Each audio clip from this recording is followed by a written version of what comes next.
parenting. Find a relaxed position to let go of the time you left your daughter's blouse in the dryer too long and it shrunk 4 sizes, or when you donated her private diary to the public library. Deep breaths. You don't have to be perfect to be a perfect parent. There are thousands of teens in foster care who don't need perfection. They need you. For more information on how you can adopt, visit adoptuskids.org. A public service announcement from the U.S. Department of Health and Human Services, Adopt U.S. Kids, and the Ad Council. Let's go! Wake up with the Dan Patrick Show weekdays at 6 on Fox Sports IE 1350. KUBE AM Riverside. You and me, we're going to have a fight today after school. 3 o'clock in the parking lot. You try and run, I'm going to track you down. You go to a teacher, it's only going to get worse. Welcome to the Inland Sports Show. Your leader in sports in the Inland Empire. Move to Riverside. Now, here are your hosts, Pep Fernandez and Jeff Cora. Well, I'm off to a good start, Jeff. Damn you, Steve Alford! You son of a... What did I say yesterday on the show? I said I feel really, really good about my brackets. I'm already 0-2. I'm 1-1. Hey, you know what? Greg's 2-0. So the whole Inland Sports crew and our better halves, they're all doing the they're all doing the brackets. You know who the front runners are? 2-0, a perfect start. We have 2 people in our little Inland Sports. Oh, let me guess. Greg's here. one of them. Greg Holla is 2-0. He's never done a bracket in his life. Already the inside track to win the whole thing. And my wife, Tara's 2-0. Come on, that's you cheated. She's got St. Bonaventure in the Sweet 16. Yes, she does? She knows how to pick winners, Jeff. She picked me, so she knows. Oh, come on. But we were doing the Monopoly pieces, for the grocery store thing that you gave me. Yeah. So we're sitting there doing the Monopoly pieces. I'm like, I got to check that St. Bonnie UCLA score. And my wife's like, oh, I got St. Bonaventure in the Sweet 16. I was like, well, hold on, wait. First, they got to win the play-in game. First, they got to win the first 4 to even make it to the tournament. She's like, oh, no, they got it. I'm like, no, UCLA is going to win. First, they got to win this one. Of course, St. Bonnie won. I'm already -1 because I have UCLA beating Florida first round. You did? Yeah, because I was thinking, So now you lost twice. I've lost twice. Damn you, Alford, you son of a... Oh, wait, now you got me curious. Bitch. Did I get... You son Did I have of a... UCLA winning more than one? I hope you did. I couldn't be that dumb, could I? You are that dumb. No way. I got Florida in the first round. I tried to really... I was feeling good after that. We left here at 6. Radford won. Radford, man. I had the Blackbirds. My boy Mohammed Mashriki. I thought the Blackbirds were going to get that done. Blackbird. You're Long the only Island guy, University. Seriously, you're the only guy that has never heard of the song Blackbird. No, I know the Blackbirds. No, but now you Long should. Island. But now you should know the Beatles and Blackbird.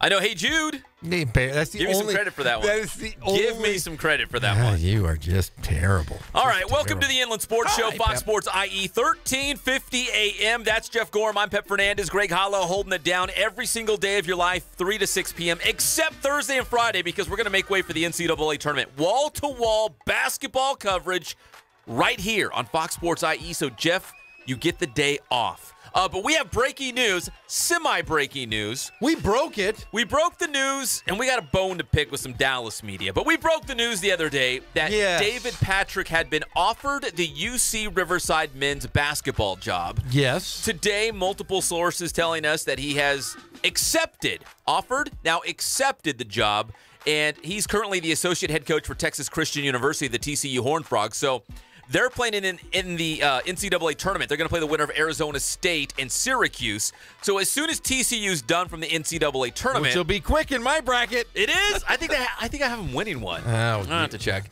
Not me. But anyways, he was offered. Now he's accepted the job, according to multiple sources. But I think it was the Press Telegram, whatever the big newspaper is there, saying, some ESPN Goodman guy broke the news. No! Go back and check Twitter. Yes. It was the Inland Sports Show. We broke it about an hour before Get your facts straight. Press Enterprise or Telegram or whatever you are out there in Dallas-Fort Worth area. Yeah, in fact, we were first to know that he accepted the job today because we have friends over there. You got friends at UCR? I have friends, a couple of them. I don't know. Seems like now I probably won't have any. They're all gone. They're dropping like flies. They're dropping like flies. But a lot of problems with you people. Now you're going to hear about it. Right on cue.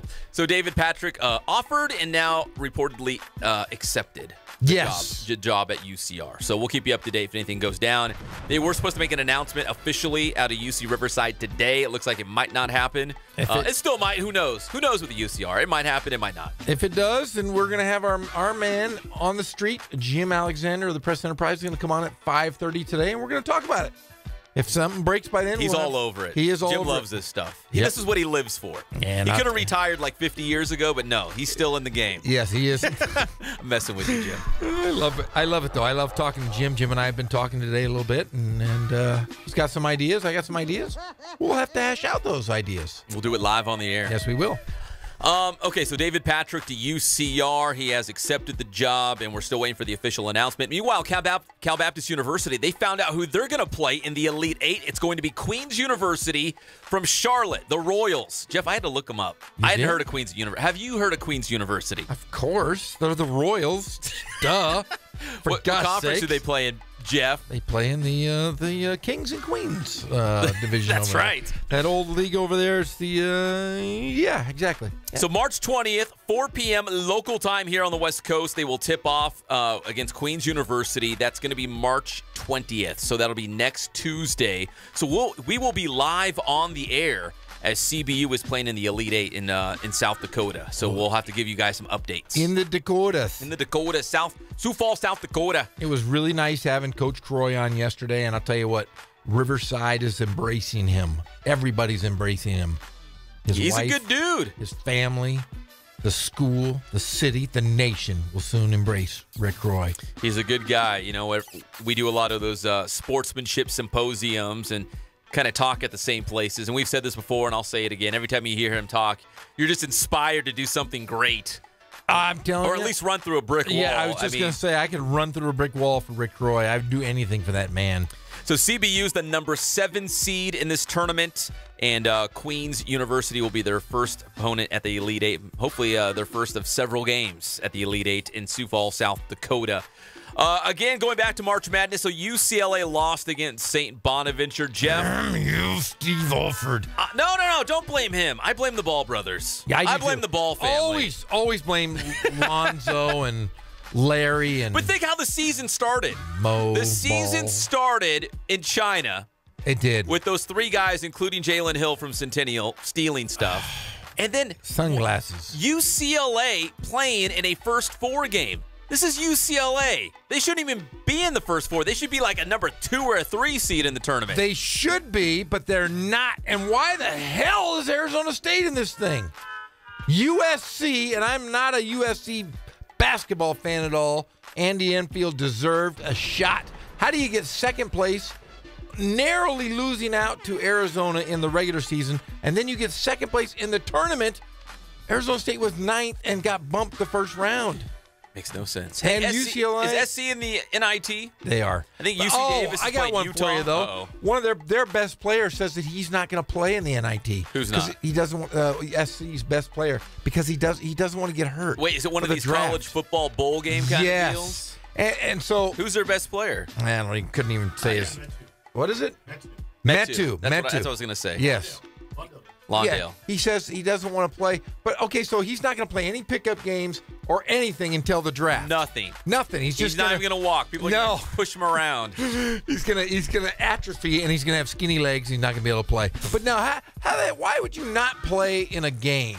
It's an NIT. There's no defending Ghizal. School wasn't going to go. Remember, Andy Enfield originally said they weren't going to the NIT. He said that? And then the AD said, no. Because Lynn Swan was going the deep route. He said, "You guys better show up and play in that." There's no they're not doing that goofy other tournament this year. CBI or whatever that is, or the UTI, College Basketball Invitational, whatever it is. Yeah, some goofy thing. Any way you slice it, UCLA should be better than that. They shouldn't be in the first 4. They should be a NCAA tournament lock. They should be one of the top seeds. They should be really good. But you blame Ball. What's that? You blame Ball. I blame the Ball family. I agree. Yeah. I concur. But they did lose 4 players to the NBA last year. And they got Shaq. They have baby Shaq coming in next year. But they got all these other programs lose guys every single year. Not like the Bruins did, my friend. Not like the Bruins. My dark horse this year, Duke. Duke is your dark horse? Or my Cinderella might be North Carolina. Mine is Gonzaga, baby. We will give live updates of who's the other first four game today. It's going to be North the first one's Central and Texas Southern. I'm going to our brackets. Almost all of us picked Texas Southern. I have no idea why. Do you have any idea why? No. You have no idea why. We almost all picked Texas Southern. Mike Davis. Oh, that's right, Mike Davis. Who's Mike Davis? He used to be the coach of Indiana. Used to be. Yeah, he was a That's great how guy. good he was. Good coach. I think he kind of got screwed-a-looed. So that's the first game. The second game is Arizona State and Syracuse. So I got ASU. You do? Yeah. Oh. Do you have Syracuse? I picked the Qs. Oh, okay. Yeah. So now you picked it too? Greg's going to go 2-1, but it was a good start for Greg. It was. Arizona State shouldn't be in there. No, you know they what? They're shouldn't. going to make believers out of all you guys. So believe. You got to believe. Who's? We'll see which league is better. What are they? Is it the Big East? What is Syracuse now? They're not the Big. They're ACC guys. See, ACC's way better than the Pac-10. ACC's really good, Really but good. Syracuse wasn't that good this year. They're still better than Arizona State. Local basketball news. We've only got one team still alive in the hunt for a CIF state championship. That is Notre Dame. They're going to take on Bishop Amat, the same team they beat for the CIF Southern Section Championship in 3A. So it's a rematch, but Notre Dame won the first time. Notre Dame wins all these games. This is for the Division III Southern California Championship. If the Titans can win that one, they would advance to the state championship game next week up in Sacramento. So congratulations to Notre Dame. We'll talk more high school hoops a little bit later in the show. The latest on NFL free agency, Vontaze Burfict. He might go to the Raiders. The pride of Centennial High School might be traded from Cincinnati to Oakland. Just talks right now. But it could. He would be perfect, wouldn't he? He'd be a perfect Raider. Silver and black, bad attitude, all over. Yeah, come on. Best helmets in football. Who? Who want to leave Cincinnati? The Bengals? Oh, greatest. You like those? Of course I do. You do? I'm a grown man. Grown men love those. No, they don't. Yeah, they're red and black. Oh, no, that'd be orange. My fault. They're tight. Jeff's colorblind. Yeah. Great helmet, though. Best helmet in the entire league. I don't like the Raiders helmet, though. I do. You Classic. do? I like the classic looks. Honestly, we've had this conversation on the air.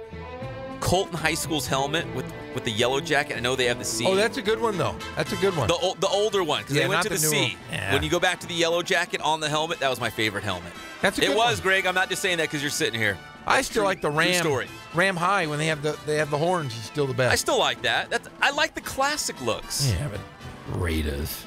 I hate the Raiders. Yeah, well, Janikowski's going to be playing for the Chargers, maybe. Did Really? you see that? No. He's They need like a kicker. Remember last year? He's 67 years old. He can still play. He's played his entire career. Remember, he had some problems, though. He was definitely a He Raider. had all kinds of problems. Yeah. All those guys were rough around the edges. Wasn't he popping Quaaludes and pills? Get like 4. Yeah, he was crazy. Yeah. Nutty guy. But guys can kick into their 40s, late into their 40s. If you can kick, there's a job out there for you. Look, the Chargers went through, 2-3 kickers early in the season to try to find a guy. So there's job opportunities if you're a good kicker, even if you're old. He's old. I mean, he's a man. He's 40. Dude, Probably more than 40, right? I think he's 44. Is he really? Yeah, he's like my age. Man, I feel like he just entered the draft from Florida State. Like, I feel old now. No, he was crazy, though. Jordy Nelson's another name being tossed around by the Raiders. Can you believe that? Jordy Nelson's name's popping up. A lot of teams want Jordy Nelson. He's a stud receiver. Green Bay going to let him go. So Patriots, the Raiders, a lot of teams in the hunt for Jordy Nelson. Rams need that receiver, that threat. But he's not They really do. They do. I don't know if he's a number one, No, though. he's not a number one. You got to get a number one. He's coming off an Rams. ACL injury, so I don't know if he's a number one. He's a stud. Don't get me wrong. Any team would be lucky to have this guy. Don't know if he's a number one, but Jordy Nelson's out there. So the Raiders could be making a pretty big splash today, maybe even into tomorrow with Vontaze Burfict. And possibly, I say possibly Jordy Nelson, but Jordy's probably going to go to somewhere like New England. New England always seems to get those guys. And finally, Red Sox pitcher Joe Kelly. We're going to talk about this later in the show. Jeff, I didn't get a chance to show you I'm yesterday. excited. You told me not to look, and I didn't look. Don't look. Don't Google his name. But Joe Kelly is getting into the sports TV broadcasting world, and it's hilarious. I can't wait to hear it. Hilarity will ensue. Nice. It's all brought to you by our good friends at Spoiled. Quick quality oil change. You'll be spoiled by great customer service and low prices. I was there today. Bill Navigato with his son Luke Navigato, a superstar for Cal Baptist University's baseball team. No. Oh, I thought he was there changing oil. Bill is with the CBU baseball team in Hawaii right now. Oh, he's a baller. He's rich. Does that make him rich? Beverly Hills going to Hawaii. We need a Woodcrest voice. Woodcrest. No, they're not that rich. No? Where's the rich part of Riverside? Over by Poly High School. Yes, the Wood Road, the Wood Streets. Oh, if you live on Maplewood. Oh, Chapman Place. Chapman Place is the greatest. Oh, that's where I used to take my tennis lessons from Fran Bushman. Oh, he was fantastic. Taught me how to serve with 2 fingers. Chapman Place, the place to be in Riverside. And Jeff has lost his mind. Brought to you by Ken Sporting Goods. More than 40 years in the Inland Empire with all your sporting gear needs and Letterman's jackets. They can even bling it all out for you. Embroidery, printing right there on the spot. KenSportingGoods.com is the website. Boost Performance Training in Corona with Coach Ray Bass. Ask for him by name. It's Ray Bass. Follow them on Twitter and Instagram. Very active on social media. Check out the cool things they're doing there at Boost Performance Training.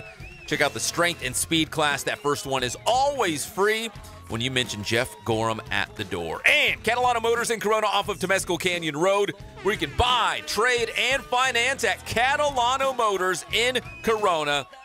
Seriously, if you're in the market for a car or truck, go there. There's no pressure. Super easy car shopping experience, and that's what we all want. It could be a headache. It won't be. Are you okay, Jeff? Catalana Motors. I have a neck ache. You do have a neck ache. I can barely move. You look like a mess. I am a mess, but I'm going to go to Boost. I'm going to get that neck. I will crack you right now. You want me to adjust you? You said you were going to adjust me. You were going to pull my head out of the socket. I'm going to get my hands on you, Jeff, and I'm going to... The Boston Crab or the camel foot? No, I've heard of the Boston Steamer. I don't know anything about being cracked. I don't want to be cracked. The camel foot? No, Iron Sheik. Oh, yeah, I remember the Iron Sheik. There's no way you're touching my neck or back. Yeah, I'm going to crack you. Crack you back into place. Boston Crab. When we come back, NCAA Tournament Talk. It's the one and only Inland Sports Show on Fox Sports IE, 1350 AM. It's something that you're born into, and I just don't belong. Is this your ride? Yeah, you wanna go for a ride with me? She said, no, I wanna drive. I said, can you drive stick? We focus on the customer here. If you teach me. Inland Empire sports fans, turn to the Inland Sports Show. You talk to the radio? Believe it or not, that is the biggest thing for customers on an oil change. They just want the convenience of coming in, driving in, getting it done, and driving out. Your shot at $1,000 now. Text the keyword chaos to 10-300. We just greet them, get them going, and they're done in about 10 minutes or so. That's Bill to 200-200. We don't push any sales on them. We do the oil change, and I think that's what sets us apart is our customer service. Vacuumed and cleaned your windshield for you as well. Everything's looking pretty good. You come into us one time, believe me, we'll spoil you, and you'll be ready to come back the next time.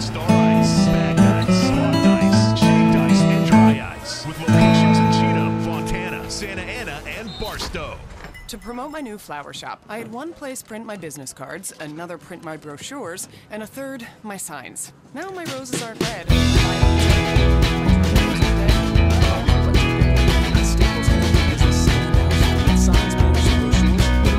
Thank God, first of all. I thank the great people that I've got around me that help support me, the people that work for me. As I started, if it wasn't for the people around me, we probably wouldn't be here right now, but I've got a great staff. I've got great people that do stuff for us outside the store, and we've been very, very fortunate.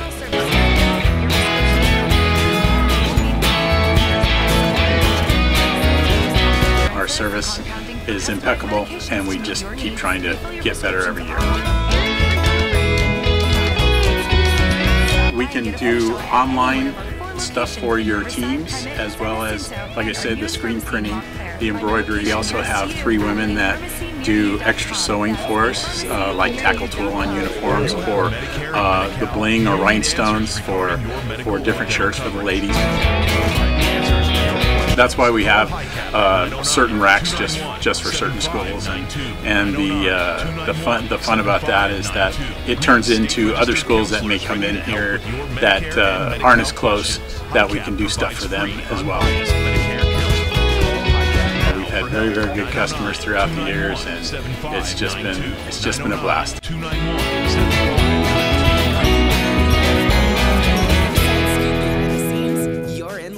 Variety and iHeartRadio, your sources for everything entertainment, have partnered to launch a true industry insider podcast. We're small, family-owned, strive for quality pre-owned vehicles. We're not a volume dealer, and we take every deal as personal to us.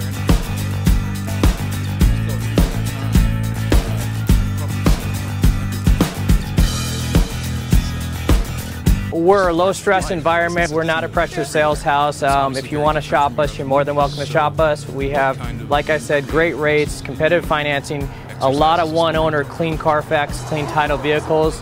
As you see, we have Carfax everywhere. That's most important to us, to educate our customers before they make a purchase. Get the scene behind the scenes from Playback with Chris Tabley by searching for. We're right off of Ontario, right off a couple exits off the 15 freeway, off Cahelco, off El Cerrito, and we're right on the main drag going into Dos Logos and the crossings.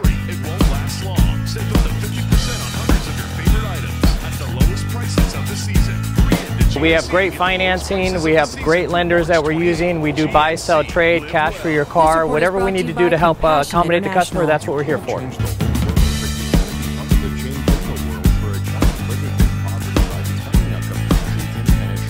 We have a little bit of everything. We start at about $69.95 and go all the way up to $100,000. We have Escalades, we have commuters, we have pickup trucks, we have Jeeps, sport utilities, and if we don't have it, our specialty is finding you exactly what you're looking for.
Hey, I know Who's this, Jeff? Don't look. Who is it? Come on. Oh, you don't know this guy? Charlie Daniels Band. Yes. Charlie Daniels. I know the song. You ever went down to Georgia? Yeah. First time I ever heard this song was on The Muppet Show. Really? Yeah. Yeah. The Muppets. Hey, Bert. And they said son of a gun instead of the other thing. Really? Yep. I like this song, though. Yeah, Charlie Daniels, man. Is he the guy that originally sang it? I thought somebody else sang it too. No, it's his song. That's his song. It is? Yeah, Charlie Daniels. Move here. Let me see the other way. Yeah, is there a video? Oh, no video. No, he made the song long before there was music videos. And if you just plop down in that chair right there, I'm going to show you how it's done. That's right. That's what Pep says whenever he walks into the studio. That's right. You can have the Beatles. I'll take my country. I see. Every day of the week. Really? Yeah, really. What do you think I didn't listen to hip-hop or the Beatles when I was milking cows. This is loosening my neck up. See, I told you. I'm feeling a little loosey goosey. Ghizal Hasan, the voice of UCR baseball, Cal State Northridge. Swing and a basketball. miss. By the way, baseball today, 6 o'clock at the Plex. If you're doing nothing, head out to the yard. So Jeff's hurting. He's also on a diet. So what I do? Jeff's always, he hides it well. So what I do naturally, I start jumping around eating a cupcake. Look at me. I feel great. I'm eating a cupcake. See, you're like family, so you can do that. It's okay. Can I bring up something about this alleged new Riverside coach? Yes. Oh, it's happening. David Patrick offered and accepted. Okay. I don't know how you guys feel about this. Don't know the guy. 2 first names. Don't trust. What do I say always? Yeah. Never trust a man with 2 first names. And you guys will names. appreciate this because you called UCR this year. I don't trust a guy with 2 last names. Gibson Johnson from Hawaii. Oh, from Hawaii. Yeah. 2 last names. Do we feel that? No, you know what? Great minds think alike. Every time he got the ball, I would have to take a glance down at my roster just to make sure because again, 2 last names. I got a lot of problems with you people. And he's from Salt Lake. So it's a trifecta there. Yes. He actually had a good tournament game when they played Irvine. But anyway, great to be here again. I've been listening to you guys. I've been listening to your picks. Do you do brackets? Do you fill something out just for fun? To me, the tournament is like I've never been cool in my life, but to me, the brackets are like New Year's Eve for cool people. It's like it's like why bother? But I do have my Canadian bracket. If you want to go over that. A Canadian bracket? Yeah. What's that? Oh, there's a Canadian colleges are having a basketball tournament as we speak right now. Is that a real thing? Yeah, they call it. Is that where Intern Angel is? Yeah. They call it March Madness Up there. Poser. Yeah. It's about time they do something about it. Right. So yeah, I've long lost the lust for the NCAA tournament. I'm really into the Canadian tournament these days, though. Canadian college basketball is the way to go. It's popping off. I think Dennis Cutt's going to be coaching up there next year, by the way. UCR beat a couple Canadian teams. Remember that? They started this season. That's right. It was like some exhibition games. Yes. You guys are talking about guys with first names? Yes. I've been studying the Nevada Wolfpack roster. For John Ramey, 2 first names. Yeah, they 2 first names. Jordan. Or no, this guy's 2 last names. Jordan Caroline. Oh, yeah. So, and especially a girl's name, too. That's big. Yeah. Jordan. It could be. Yeah. Could be a girl. Could be a boy. Like that was why I found it funny when they called you Pep Fernando. Because those are 2 Peps a first name and Fernando's a first name. It could be. Yeah. That's what my Fast Johnny calls Fernando's. Them. Hey, Pep As in Fernando's. plural, like more than one. Yeah. When I'm typing on my computer, the autocorrect always changes Fernandez to Fernando. So it does say Pep Fernando. True story. Who's the other guy on Nevada? You said there's 2. Didn't you say there was 2? No. Just one with 2 names? One with 2 names. So we're talking NCAA tournament. Again, we are not on tomorrow or Friday because of wall-to-wall basketball March Madness action here on Fox Sports IE. I know you'll have to wait until Monday to see us. Jeff and I might go to Disneyland together. Yeah. We might hang out. We could. This is great for you guys. Is it? Because if your brackets are bad, then you have the weekend to recover. But it's even better because if your brackets are good, then Jeff can come on Monday and do his Beverly Hills voice. It's like a cross between, I figured it out. I'm dating myself here. You're a cross between Snaggletooth from the cartoon. Yes. And Thurston Howell III from Gilligan's Island. That's what you are, Jim. Somewhere in between. The late, great Jim Backus. Thank you. I approve that very much so. What was Thurston Howell's wife name? Lovey. Oh, yeah, Lovey. The great Natalie Trundy. Yeah, she was cute. Look at that. You guys are old school. Yeah. Old school. What a show that was. That was a great show. You know who would know that is Cullen knows everything about old TV. Are you Marianne or Ginger? Yeah, I've always been a Marianne guy because I could never get Ginger. Okay. See, you guys are weak. I could get Ginger. I'd led the team in scoring. Oh, yeah. You know what? I tell you what. I've had many Gingers. 30 points per game. Yeah, that's Ginger. That's Ginger. Yeah, I could do Ginger. I could. I don't know if I could, but I like her. So we got NCAA tournament basketball. San Diego State's taking on Houston. The Aztecs are a number 11 seed as they won the Mountain West Conference over our dear friend John Ramey and the Wolfpack. They beat Nevada in the semifinals of the conference tournament. So the Aztecs, if they win, if they beat Houston, and now if I might if I go through the brackets, I think we all picked San Diego State. Did we all pick San Diego State? They're the hot team, huh? Yeah, they are. They're very hot. Team. I think they have Jeff, a shot. you said they were going to be good from the beginning. I think I said early in the year it was going to take a while for them to gel, but once they did, they became a defensive stalwart, and they've really played well. They've got 8 wins in a row. Do they have Cal back?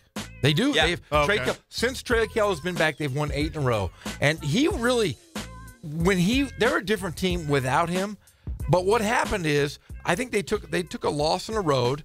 I'm gonna pull back the curtain. I have spoke to Coach, and we said, hey, he said it all changed when he became a hard-nosed coach. He said, I changed my way of coaching. I've been an assistant coach for 20 plus years. Yeah, that's a good point. And he said, Coach Fisher He said, wasn't their friend anymore. No, and Fisher's still one of those hands-on coaches. Not really a hands-on guy, but he goes to a lot of practices because his son Mark is an assistant to Dutcher.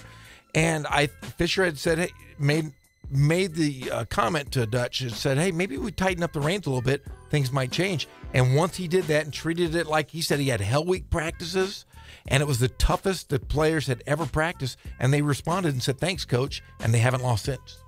Makes sense, right? Yeah. It's a great point because I've talked to other coaches, and that's a tough thing for the coach to manage because this generation, it's not like Bobby Knight anymore. You know what I'm saying? Yeah. This generation of coaches, they want to be players coaches in the sense where they want the players to trust them to be able to come to their office or whatever with problems. But at the same time, sometimes distance is healthy, and that's why you need to delegate to the assistants. Yeah, let the assistants be the buddy guys. So, I get a chance to work with Coach Flowers. Jason Flowers is the women's coach at CSUN. They're in the tournament. Actually, they're flying to South Bend as we speak. He was an assistant at Riverside under John Margaritis. But if you watch him coach, he coaches the women hard. I mean, it's a little sexist for me to say this. He coaches them like they're men. Yeah. He just says, listen, this is how it's going to be. Now, when they need somebody to put their hand on their shoulder, the assistants have their roles. Somebody explains to them the X's and O's. Another person kind of is the team. There's T.O. is the team dad, and Ashley's kind of the team mom, and they take care of them. But there's roles. It's delegated. No, that makes sense. And so I think what Coach Dutcher probably was trying to do is too much. He's trying to maintain his role as kind of, the big brother or the uncle or the father, and then also coach them. It's hard to do. There are guys who can do it, but sometimes it's hard to do. And what you're saying seems to make a lot of sense. Yeah, and he went into practice and he said, I treated it like a hell week when I played high school basketball. And he said that he did it the first day and the guys were exhausted. He came back the next day. He said I did it even twice as hard. And then one other point he did make is he said, when we get into tournament basketball, he says, I have all freshmen on my program. Every single one. Matt Mitchell from Roosevelt. Matt Mitchell. They all were state champions last year as high school players. You go through their roster as freshmen. Adam Seiko went to Sierra Canyon, state champion. You go down, he was not. Matt Mitchell. You have Jordan Schenkel, who played at Bishop Montgomery last year. These guys all were state champions. And he says that really helped because a lot of these guys didn't really understand what tournament basketball was like, and these freshman guys really stepped up and showed them the leadership to win that tournament. They've played in big games. We talked about Matt Mitchell. He's played in a ton of big games, big arenas, big crowds, all that stuff. I mean, he's not overwhelmed by the situation, I would say, of a Mountain West tournament or now the NCAA tournament. Yeah, and it goes back to what Coach Fisher bought. The identity of that team is defense. And it's a cliche, you defend, but what it really is when you emphasize defense, especially to young guys, freshmen, sophomores, it helps them play through mistakes. It really helps them, just the effort on and you saw that a little bit with UC Riverside this year, is that as much as they struggled, because they defended, they were still in games. They were able to, they were shooting poorly. But they played through lapses. Like somebody comes down and takes a bad, like what happened in the tournament game against Davis. Somebody comes and takes a bad shot, and you got to stop, and all of a sudden it doesn't matter so much because you have the ball back with a chance to cut the lead to 2. And I think that's how State has played for, since Coach Fisher has been there. Yeah, and you give guys that really come out of the woodwork. Jalen McDaniels was really a non-factor early in the season and comes back. He's their best player right now. And you have Matt Mitchell, who's been very, very stable the entire season. He's had big games. Like 10 points per game, if I was going to guess, somewhere around double digits, 10-plus points. But Jalen McDaniels comes in. He's a 6'10 freshman. He's 195 pounds, but a super athlete. They're going to be very good for the next few years. And I think they have a shot to win 2 games in the tournament. Got the brackets. You hear that? Okay, I hear the brackets. We all picked San Diego State in the first round. You have to. Now I'm worried. Yeah. You don't want your team. See, whenever I have a sleeper, and then everybody jumps on. I'm like, oh man. You know what my sleeper is? North Carolina. Yeah, and Duke. I saw that earlier. No. Duke's my dark horse. Yeah, true. My Cinderella this year is probably Villanova. Yeah. Oh, you guys make fun of me. How dare you guys? You know who's intriguing? I mean, who's intriguing? Just because I saw them, and I know you know the coach, Jeff. Montana. Yeah. First of all, because they're fun to say, because you can watch Scarface and pronounce. But they won the Big Sky, and they have a couple of guard play always. But they're playing Michigan. I got Michigan in the Final Four. I can't have Montana win. I saw both teams play this year, and I'll tell you what, seeing Michigan. Good, though. Michigan's good. Oh man, Mo Wagner is the best shooting forward I've seen in a long time. He's Dirk Nowitzki. He's going to have a great NBA career. Then you have Matthews. You have Abdul Rahman. Those are good players. They've got a lot of role guys. I think Michigan's really And again, good. wouldn't it be cool to see Dutcher go up against Michigan in the second round, round of 32, San Diego State against Michigan? We needed Montana to play Tennessee. That's what we needed. Yeah. That's what we needed to do. Because I think Montana's a pretty solid team. They are. hard, Yeah, they defend, and those two guards can get nuts. Yes. See, and there is rumor, though, that DeClure is going to be possibly at Fresno State. That is really? The Cure, right? Yeah, the Cure. Yeah. Cure. Utah State's open. That's a good job. That's another great job. But, he was an assistant for Mike Montgomery for years. He was a part of that coaching tree that Montgomery had. It was Greg Gottlieb, DeCure, and Montgomery. That's a pretty good staff. You know Coach DeCure, right? I do. Yeah. I do. Yeah, you told me. Was it you or Hatch? Hey, go tell him hi. That was both of us. We both worked camps with him and stuff. Where is Tim Hatch? Fullerton's going to Detroit. I wanted to hear Mr. Detroit, Tim Hatch. Can we send him? Can we open the budget, open the wallet? You know what? And send him I'm worried. Detroit? I'm worried about two people. When I was a kid, I listened to New York Sports Talk Radio and had the regular callers. Yeah. And when they didn't call for a while, you're worried about their health. Yeah. I'm now worried. He's like a character. I'm worried about Tim Hatch. Yeah. And I'm worried about Fazio. Oh yeah, Foz. Oh no, Big Foz. No, Fazio. See, his book is being published right now. So right now, is he big time enough? He's is he big too time. big, like a big author now? I picture him like he's in the hospital, hooked up to an IV, not allowed to use the phone or something. I worry about him. I like him. He's the ASB director up at Oak Hills. Oak Hills, correct. And so he's really big. But he's a big-time publisher now. He authored his own book, and he's got YouTube videos. Oh, yeah, he's all over the place. He's past us. Yeah, and Hatch. So Hatch is coaching golf at Citrus Hills. He is? So he drives a van. So he's gone most of the time. So he can't really call us. Oh, it's the middle of the season for him? Yeah, middle of the season. So you can't call him the golf course. You can't be like, oh, how about those Pistons? But remember the last time we spoke with him, he was playing at the Scientology course. Oh, that's right. Maybe. I haven't heard from him. We haven't heard from him since. He could be. He could be part of the. He might be gone. Jeff, didn't you tell me they only make guys golf coaches to keep them off campus? Isn't that what you told me? Exactly why. And he's probably he drives a van and he's a really bad driver. Scary stuff. Well, in case you're keeping track at home, again, Texas Christian University will play the winner of Syracuse and Arizona State. The Sun Devils and the Orange playing tonight in that wacky playing game, which I don't like, but the winner will get TCU in case, again, you are keeping track at home, which some TCU assistant basketball coaches are following the Inland Sports Show on Twitter. Yeah, they magically started following us. Strange but true a couple days ago. TCU coaches. Hey, can you hang around another segment? I can't. I gotta go to the yard, but I can hang on another segment. Okay. All right. When we come back, we'll talk more with Ghizal Hasan, again, the voice of UC Riverside baseball. The Highlanders in action against Grand Canyon tonight. First pitch, 6 o'clock at the Plex. We also got to talk some NBA as well. And then coming up at 4 o'clock, we're going to have David Talley from Auto Club Speedway as NASCAR is rolling into town. Hey, you and I have credentials to go to that thing. We're going to go? You're darn right, man. Let's do it. We'll be back. It's the one and only Inland Sports Show on Fox Sports IE 1350 AM. Do you think I like being here alone? Look, Rosie, you're not my wife, all right? Stop being such a bad. I played once upon a time at Centennial High School. I was actually on the first team. Inland Empire sports fans turn to the Inland Sports Show. You talk to the radio? On Fox Sports IE 1350 for breaking news, exclusive interviews, and big-name guests in the IE. I know exactly where these athletes are at. I know what their mindset is right now. I know how hard it is to, number one, find a performance coach who can take you to the next level. That's my fee, Miss Janet. What are you talking about? What fee? Just like when you're charged a sign-up fee on a personal loan. Sign-up fees on the alphabet don't make sense. What sets us apart has to Neither be, do these on personal how loans. we work with our athletes. Marcus by Goldman Sachs offers no-fee personal loans for home renovations, major purchases, or managing credit card debt. Don't get feed. Visit we can take an Marcus.com. athlete and help them reach their athletic potential. Help them prevent injuries, help get them stronger. Thanks for having me on, Barry. I hope everybody has a safe and happy I know every single athlete who steps into this gym. I know exactly where they're at, and I'm going to progress them every week. If you're not getting results, then what's it about? We're going to deliver something that's measurable. In terms of speed, power, strength, agility. Part of the case. You've only got 10 days from the date of your arrest to request a special hearing with the DMV, or your license is automatically gone. Jake from the OC. So how you guys doing? My name is Coach Ray Bass. We're here at the Boost Performance Center today, and here with the one and only Pep Fernandez, and we're going to go over a real basic vertical jump. All right, we're going to teach you guys the technique and its progression. This is a great drill for really any sports. Really emphasizes pure power production through the hips, and power is really important for basically any type of athlete, whether you're a football player, track, soccer, basketball. We all want to be powerful, strong athletes. So we're going to go over that today. All right, so first things first, I'm going to have Jacob go ahead and stand with his feet underneath his hips. You're going to have your toes pointed forward. You want your feet to be about hip width, all right?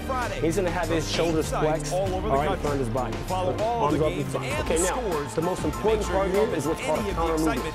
And what that is I'm going to throw my shoulders back into extension, all right? I'm going to flex my hips, all right? So the shoulders are going to be flexed, and the hips are going to, the shoulders are going to be extended, and the hips are going to be flexed. 100% waterproof and then we follow that up because the Home Depot has Pergo Outlast Plus Limited starting at just $279 a square foot. 22 colors, including on-trend grays, Pergo Outlast Plus can fit any style, in any room, beautifully, and resist water.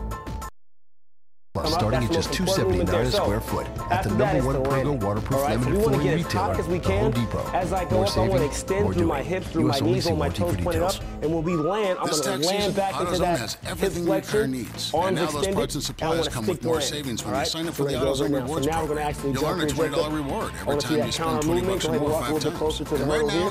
We're going to extend on the way up as we elevate, extend to the hips and the knees, stick the landing, throw the arms into extension. Here we go, ready? Or upgrade to a Mobile One filter for $3 more. Visit any of the 275 Greater Los Angeles AutoZone locations. Let's get you what you need. See terms at AutoZone.com/rewards. Restrictions and details as well. Paul Blanco's Good Car Company never refuses auto credit to anyone based on your credit score. Our lenders will approve you based on your income, not your credit. Paul Blanco had Hondas, Nissans, and Toyotas in my payment range, even with my credit. Paul Blanco's Good Car Company has low prices and low rates, offers down payment assistance and negotiates. We focus on the customer to get here. you approved hassle-free. Don't let bad credit prevent you from getting the car that you deserve.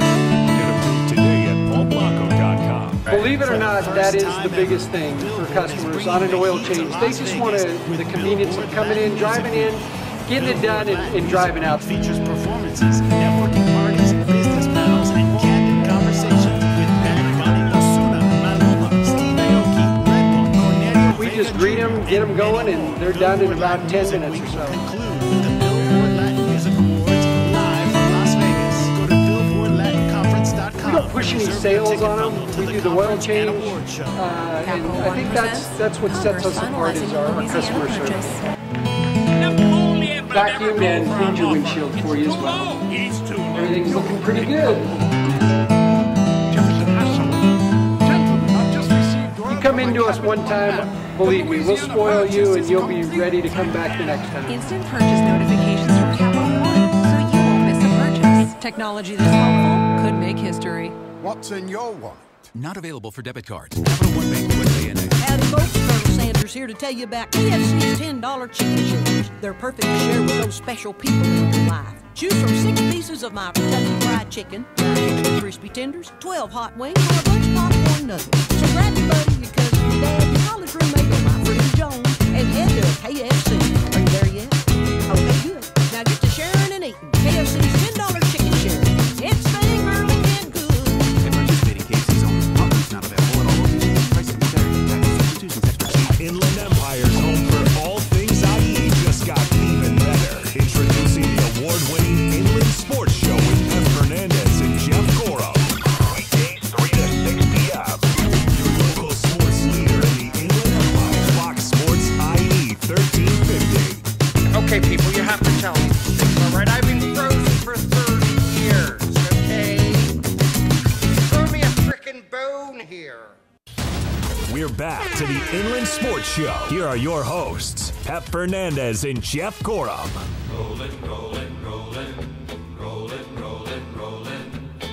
Welcome back to the Inland Sports Show on Fox Sports IE 1350 AM. Ghizal Hasan joined us in studio for a couple more minutes. He's got UCR baseball taking on Grand Canyon tonight. Ghizal, do you like or dislike our coverage of Lonzo Ball and the Lakers? You know, I was joking with you guys before. I listen to you guys, and then I go watch the Lakers. I watch my guy Adrian Garcia Marquez, who's the Spanish language play-by-play guy. I don't speak Spanish. See? But, he has so much fun calling the games. I watch them in Spanish. Nothing against Billy Mack. Billy Mack's great. Yeah. But I watch the Espanol. Anyway, so it's funny because I hear you, then I watch him, and I was telling Jeff and you this as I came in. You know, he's playing pretty good basketball. He is. Yeah. He's basically the guy he was at UCLA, playing at the NBA level, and he's making guys better. Now, we're talking, he needs to get stronger, obviously, but he's 19, 20 years old. He will get stronger. And then defense, he needs to learn how to play defense in the NBA. But, I mean, it was interesting. That was a debate now among all my friends who are Laker fans is, obviously, if LeBron wants to come, you take him on the Lakers. But this young group, for me, like as a non-fan, they're pretty fun to watch. They're closing in on the 500 mark. And I've always been a Randall guy. Yeah. So I always I didn't like that people were like, oh, get him out of town. Like I always loved his game and loved his skill. And now that he's playing well, in the last 2 or 3 weeks, he's like the NBA's MVP. I mean, Randall, Kuzma, Ingram, Ball. Yeah. You throw a big man in there. They're not that bad. 5 years from now, that's a fun team to watch. Hashtag no love for Lopez. No love for Lopez. You know, it's weird. You told this story. My cousin had an interesting. My cousin's an attorney now in Dallas. They came out for a family vacation in Disneyland. I want to say 7-8 years ago. And the Lopez brothers were at Disneyland. No. So my cousin, you know, who's really he's not like me. He's really smooth. I mean, he's a guy, crowd. He goes up and he just starts a conversation. Like a car salesman, hey, yeah, how's it more going? or less. Oh, he's an attorney, so it's a little higher. Oh level, yeah, right? no, for sure. So he goes up and it was both twins. It was Robin and Brooke, and they were denying they were the Lopez twins. And here's the How twist. do you deny that? The twist in the story is my aunt took their side. My aunt's like, you know what? They're here to have fun. They're not here to be bothered by you. And he was like, Mom turned on him all of a sudden. Whose side are you on? Yeah. But yeah, you just don't do that. You don't put Connor in a corner. You don't put Connor in a corner. Not everybody is Big Blair. No, Big Blair took care of Connor. I'm a fan. But hey, I'll tell you what, Big Blair of Cal State Northridge, I love the guy. And he played this year and played well. But just a solid, genuine dude. Still talk to him about once a week. He checks in with me on social media, asks how I'm doing, asks how Connor's doing. See? Good dude. That's class. Good dude. That's class. really good. Yep. So the Lakers, they beat the Nuggets last night, 112-103. I heard someone on the Nuggets saying that, this is going to be the biggest NBA rivalry for years to come. Like the Nuggets versus the Lakers. Slow your roll. I'm not too excited about Nuggets versus Lakers for years to come. Yeah. But the Lakers are on the rise, and Denver's a playoff team right now. You want a little extra Lonzo stuff? I guess. Lonzo was at the Big West. Lonzo was the Big West tournament. He was. That's Lonzo right. was the Big West tournament. Yeah, I saw his picture. He's hanging out. Awashika. He's buddies with Awashika and John Edgar. I'd rather him work on his jump shot. But. So I was just there hanging out with, showing support to my CSUN women's, So the women's broadcaster guy named Eric Kabak, he's a huge Lakers fan.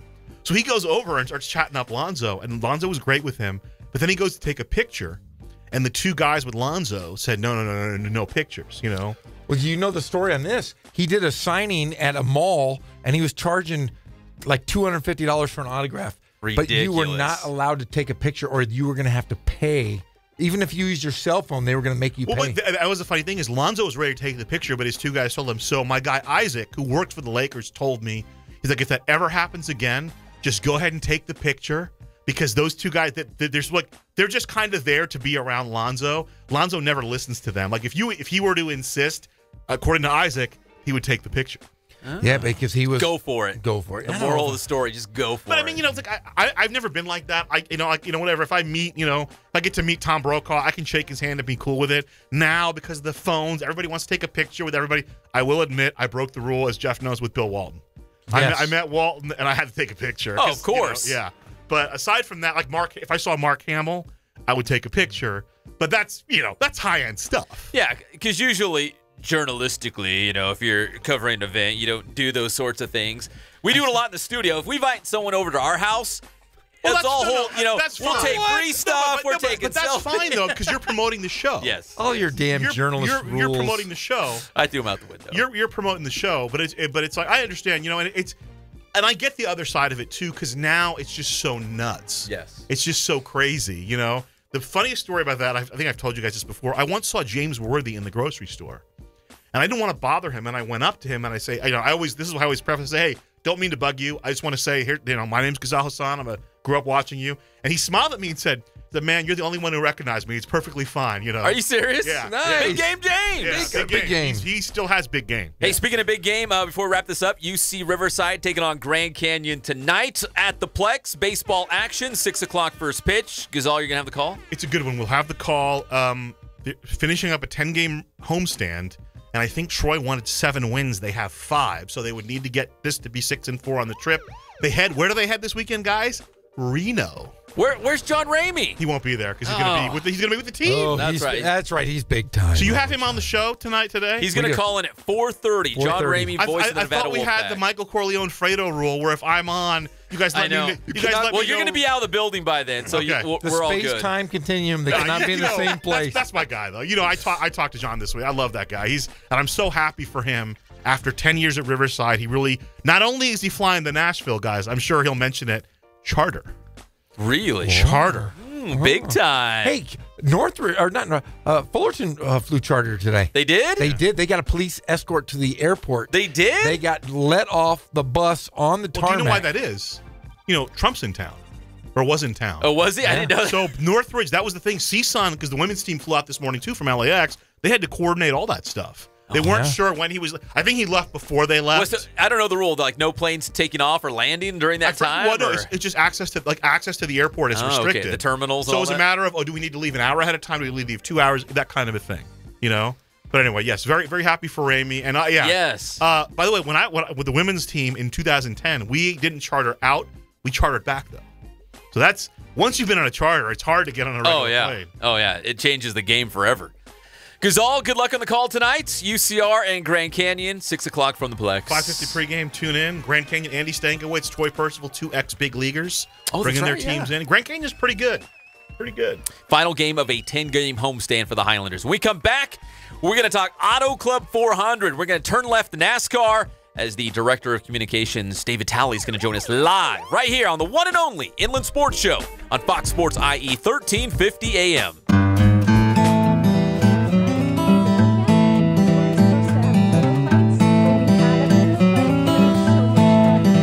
Focus on the customer here.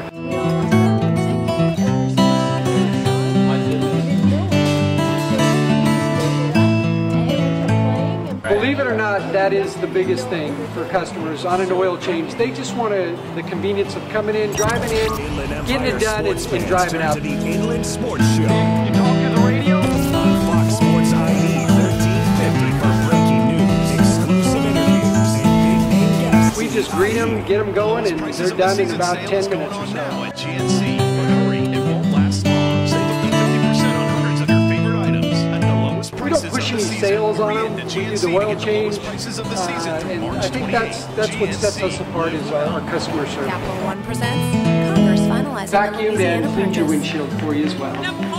Everything's looking pretty good. If you come into us one time, believe me, we'll spoil you and you'll be ready to come back the next time. Instant purchase notifications from Capital One, so you won't miss a purchase. Technology this helpful could make history. What's in your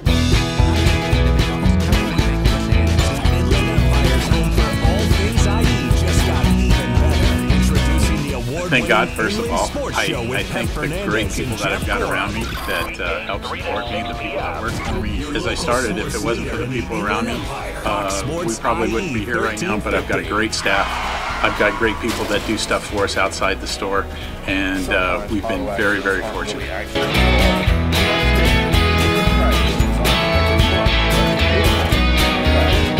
Our service is impeccable, and we just keep trying to get better every year.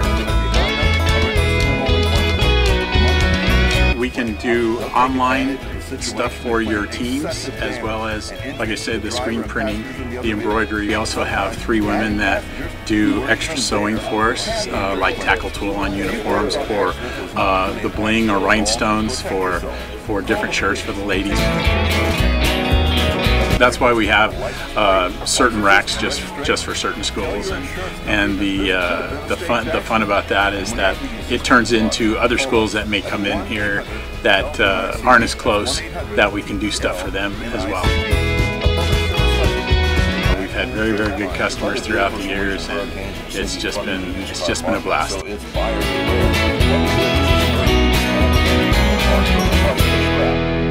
Title issued.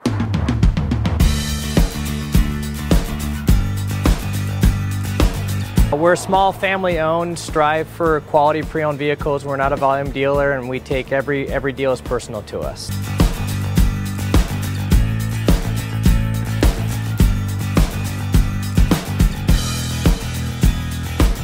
We're a low-stress environment. We're not a pressure sales house.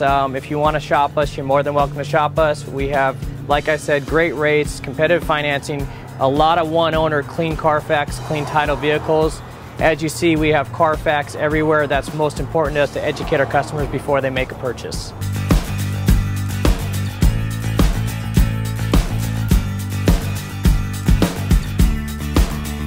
We're right off of Ontario, right off a couple exits off the 15 freeway, off Cajalco, off El Cerrito, and we're right on the main drag going into Dos Logos and the crossings.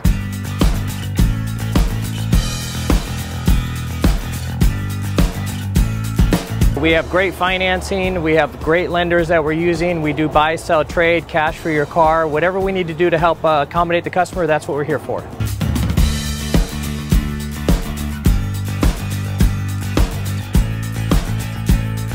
We have a little bit of everything. We start at about $69.95 and go all the way up to $100,000. We have Escalades, we have commuters, we have pickup trucks, we have Jeeps, sport utilities, and if we don't have it, our specialty is finding you exactly what you're looking for.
Visit adoptuskids.org. A public service announcement from the U.S. Department of Health and Human Services, Adopt U.S. Kids, and the Ad Council. From the Cold Star Ice Studios, it's Fox Sports IE, 1350 AM, KUBE, Riverside.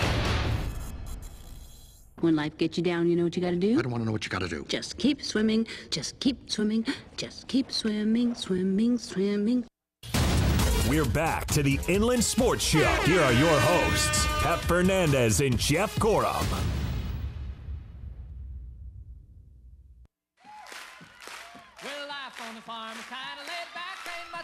Welcome back to the one and only Inland Sports Show on Fox Sports IE 1350 AM. Proudly brought to you by our good friends at Spoiled. Quick quality oil change, Ken Sporting Goods.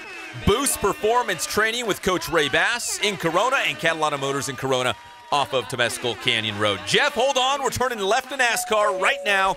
The Auto Club 400 is back this weekend on Sunday. That's the big cup race but there's all kinds of good stuff going on at the Auto Club Speedway. Join us live right now, the Communications Director, David Talley. David, how are you today?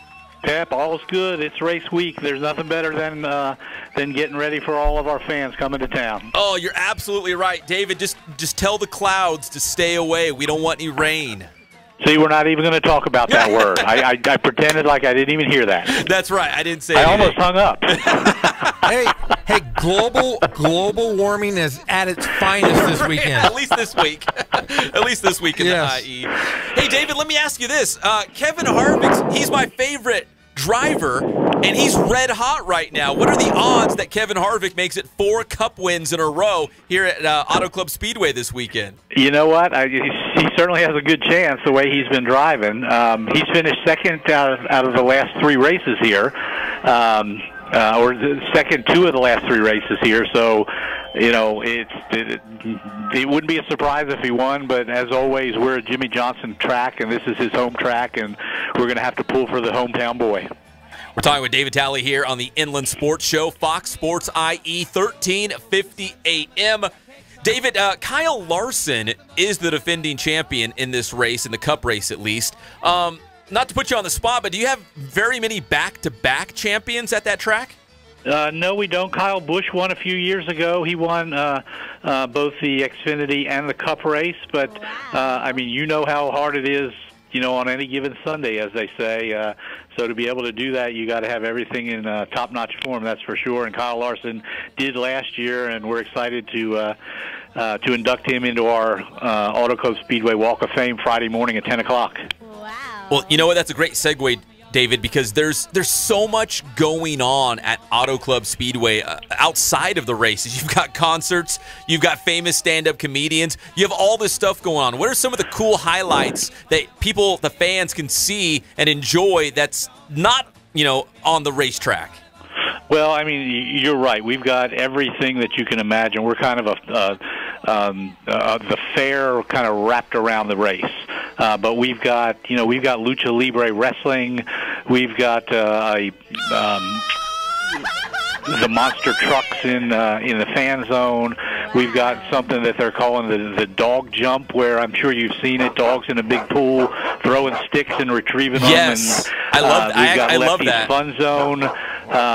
You know, we've just got all kinds of food that you can think of. King Taco and any kind of food you want, any kind of drink you want.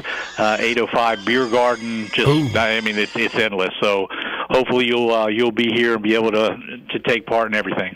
Now the race is great. Don't get me wrong, but it sounds like you could go there and have a great time and not even see the race as well, with all the concerts and the food and all the good stuff.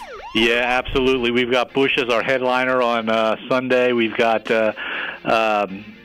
you know, some other concerts going on inside. It's just a fun time, and you're right. It's not just a race, and you can come in, and a lot of people do. I mean, it's amazing that during the race you look out in the fan zone and it's packed. People are out there shopping and playing and doing whatever else they can do. Talking with David Talley here on the Inland Sports Show, Fox Sports IE 1350 AM. NASCAR rolling back into Auto Club Speedway in Fontana this weekend. David, as of today, like right now, how crazy is it getting at the track? Are there haulers coming in? I'm sure you guys are setting stuff up and just being prepared for just crush of people coming, all these NASCAR fans coming to Auto Club Speedway this weekend. Yeah, it's crazy, as you can imagine. Cars and golf carts and dualies and everything going left and right and north and south. The haulers move in. Actually, they'll be here tomorrow night. We've got our Fan Fest. Free and open to the public here at the track, 5 o'clock to 8 o'clock. We'll do a hauler parade on site. Come out and take a selfie of you and your favorite hauler.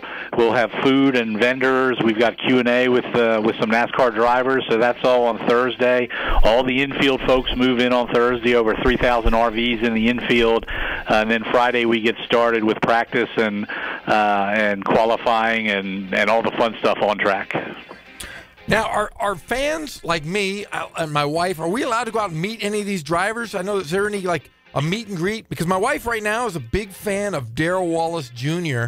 Yeah. Because, oh, yeah, Bubba. Hey, because he's number 43. That was my number playing basketball. Is that why she likes him? Yeah, she's like, okay, wow. And then she saw him. She goes, I like that guy. He's cute. He seems to be the big name.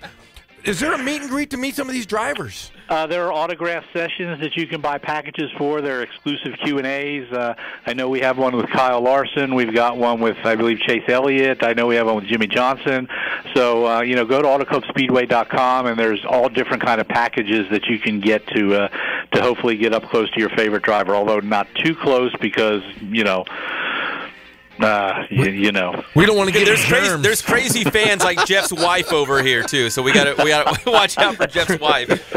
Hey, David, we've got a lot of NASCAR fans that listen to this show. What kind of advice would you give them if they're coming out to the races this weekend in terms of maybe showing up early, parking, just things to make their experience a little more enjoyable this weekend? Well, I mean, as we just talked about, there's so much to do, so you can't get here early enough. Gates open at 10:30 on Friday, 9 o'clock on Saturday, 7 o'clock on Sunday. We mentioned all the fun stuff inside the fan zone, so I guarantee you that if you get here when the gates open, that you won't be at a loss for things to do when race time rolls around, which is 2 o'clock on Saturday and 12:30 on Sunday.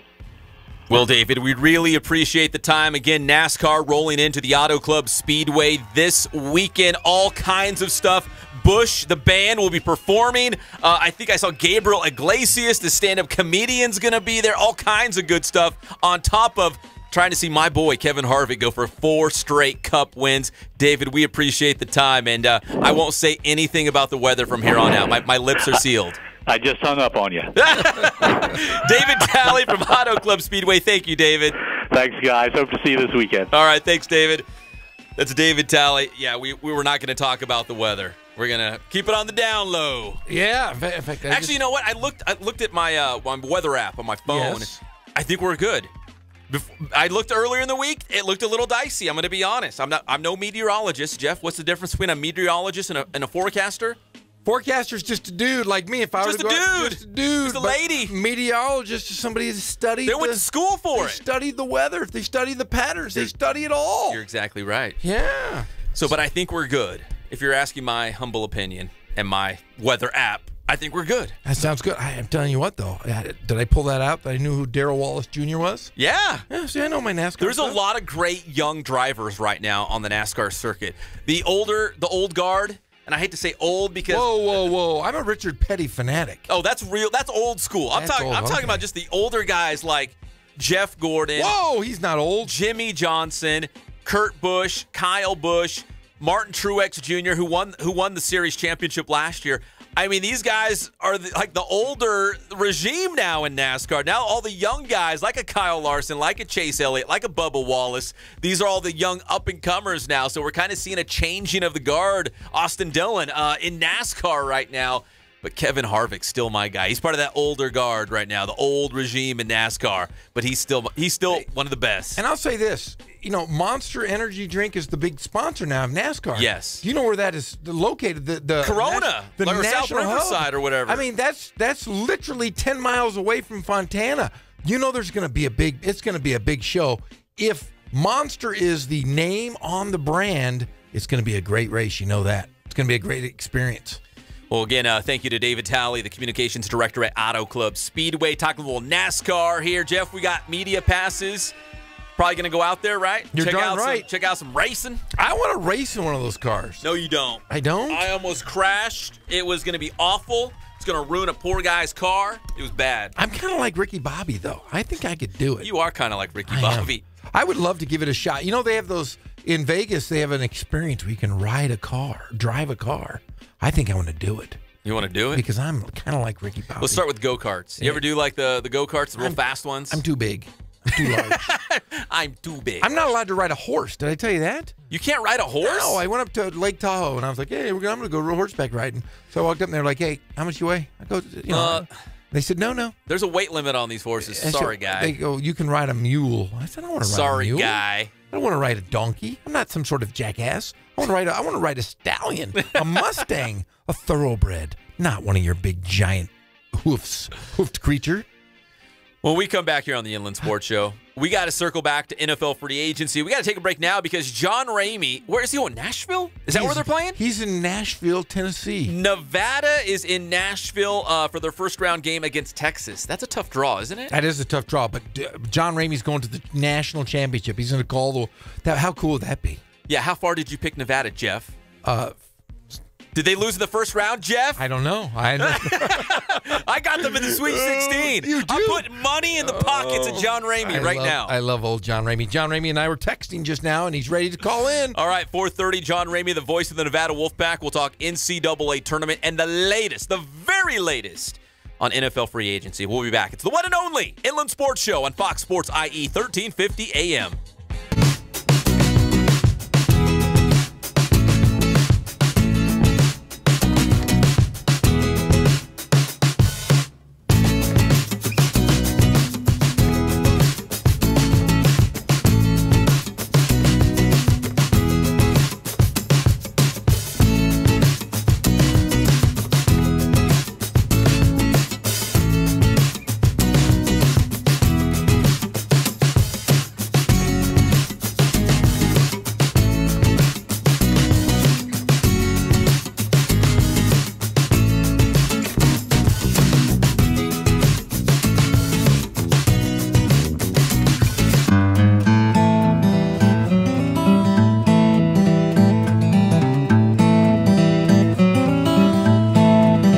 Focus on the customer here.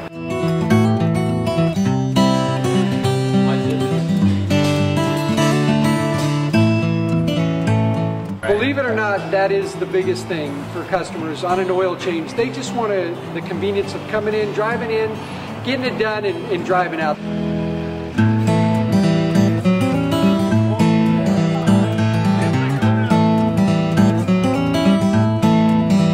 Just greet them, get them going, and they're done in about 10 minutes or so.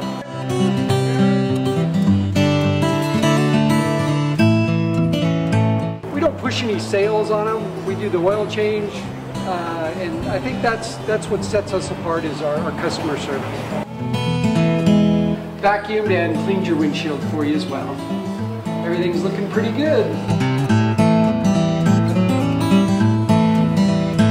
Come into us one time, believe me, we'll spoil you and you'll be ready to come back the next time.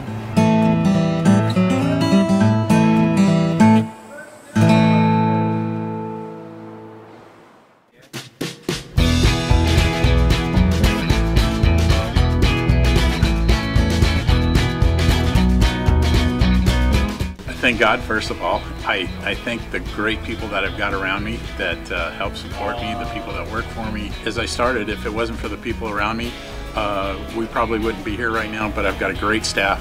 I've got great people that do stuff for us outside the store, and we've been very, very fortunate.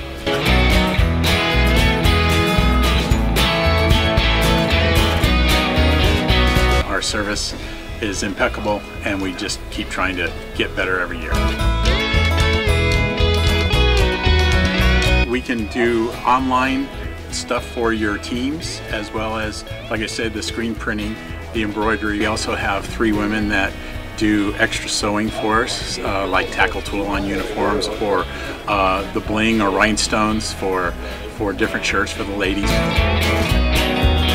That's why we have certain racks just for certain schools, and the fun about that is that it turns into other schools that may come in here that aren't as close, that we can do stuff for them as well. We've had very, very good customers throughout the years, and it's just been a blast.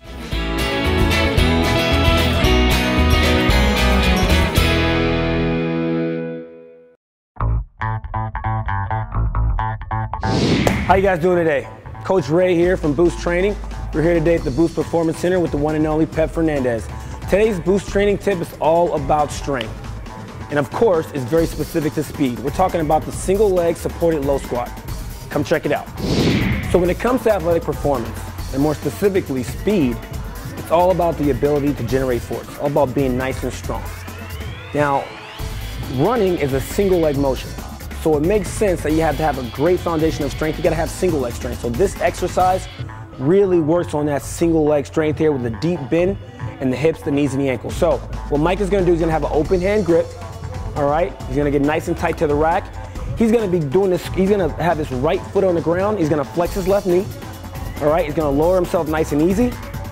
He's going to tap that left knee on the ground and then come up. Now, go ahead and do a couple reps here, Micah. All right, so what we want here is we really want to emphasize pushing that left foot in the ground, that right foot in the ground and not pulling himself up, which is why we have the open hand grip. And as I mentioned before, really getting that deep bend in the ankles, the knees, and the hips, just as if we were sprinting. So if you're not doing this exercise, you really want to add it to your repertoire because it's a great drill for building speed and generating force. We do it right here at Boost.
Let's give them something to talk about.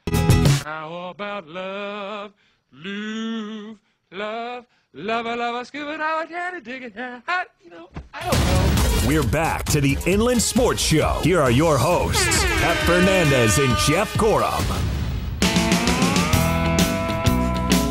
Craig, stepping your game up. Welcome back to the Inland Sports Show on Fox Sports IE, 1350 AM.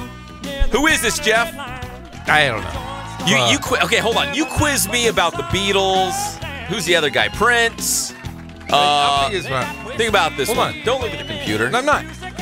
We don't need cheating around here. Who is this, Jeff? Who's the honky tonk guy? Who's the honky tonk guy? Who's the honky? They're all honky tonk guys. Oh. Greg, would you know this song before I told you? Greg knows it. I don't know. I'm sorry. I know Michael Jackson. Brooks and Dunn. Oh, yeah. I wouldn't have guessed that in a million years. Your boys, B&D, Brooks and Dunn, man. Yeah, I couldn't tell you that. Nothing. Man, my game. I got to work on my This is like country game. very big popular song. You're going to be the first pirate. Oh, it's been a wonderful Inland Sports Show. Again, thanks to Dave Vitale at Auto Club Speedway. NASCAR rolling into town. Clear skies. Great weather coming your way. Hey, John Ramey's going to join us live from Nashville, the voice of the Nevada Wolfpack, getting us set for NCAA tournament action. Hey, now I would know some John Lafayette Ramey if we played it. If you played it, you would know it. Of course I would. You'd hear that first chord or two and go, boom. John Lafayette Ramey, right there. Yeah. Yeah, he's a pretty First cuss word, and you'd be like, oh, that's Ramey. That's Ramey. But he's a phenomenal musician. Yeah, he's fun to listen to. Big in Missoula, from what I heard. Huge in Missoula. Live from Missoula. And probably pretty big in Nashville. We'll have to ask him about his Nashville roots. That's right. Because I'm sure he's played there before. Oh, maybe he's working on some gigs. Maybe. Hey, if the Nevada Wolfpack loses in the first round, I hope they don't, because I got him in the Sweet 16. He could be like, hey, guys, leave without me. I'm staying in Nashville. I don't know if I picked him. I don't think you did. I don't know. I'm gonna bring that up. No, don't. Hey, Ramey, don't do it. Guess who has your back? Oh, don't do it. I don't know if I picked him or not. I think I might have picked the first round. After that, though, it was pretty suspect. Oh, I'll get the brackets off the wall. Don't you worry. Don't you worry your little pretty little head off. I'll get the brackets. I'll check them out. Right. Hey, NFL free agency. So this is the first day of the new NFL season.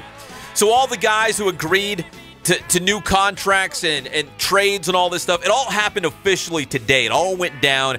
Not a lot of surprises. You know, the Kirk Cousins to the Vikings, Case Keenum to the Broncos, all that stuff. It all went down today. Aqib Talib and Marcus Peters both traded to the Rams, officially introduced today by the Rams. So now that's a done deal. Again, first day of the new season.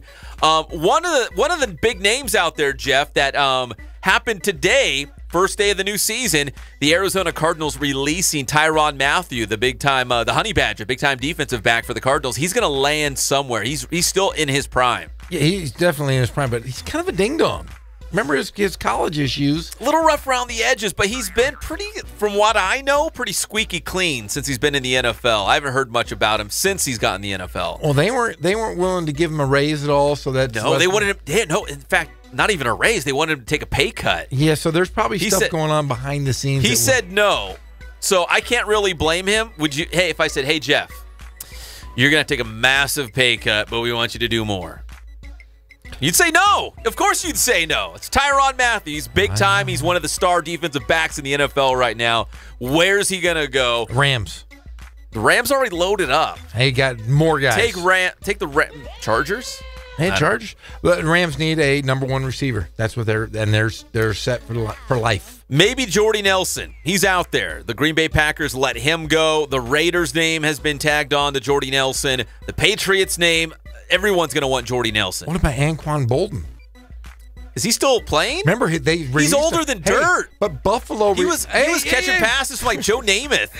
Do you remember? Seriously, he was released today by Buffalo from the retired list. So if he wants to make a comeback, he can make a comeback. He can? Yes, he can. As of today, Anquan Bolden was released from the retired list, which means he's been out for a year. I lost track of him after he was with my 49ers. I was like, he's gone. Yeah, but a lot of moves today. A lot. Simeon moved.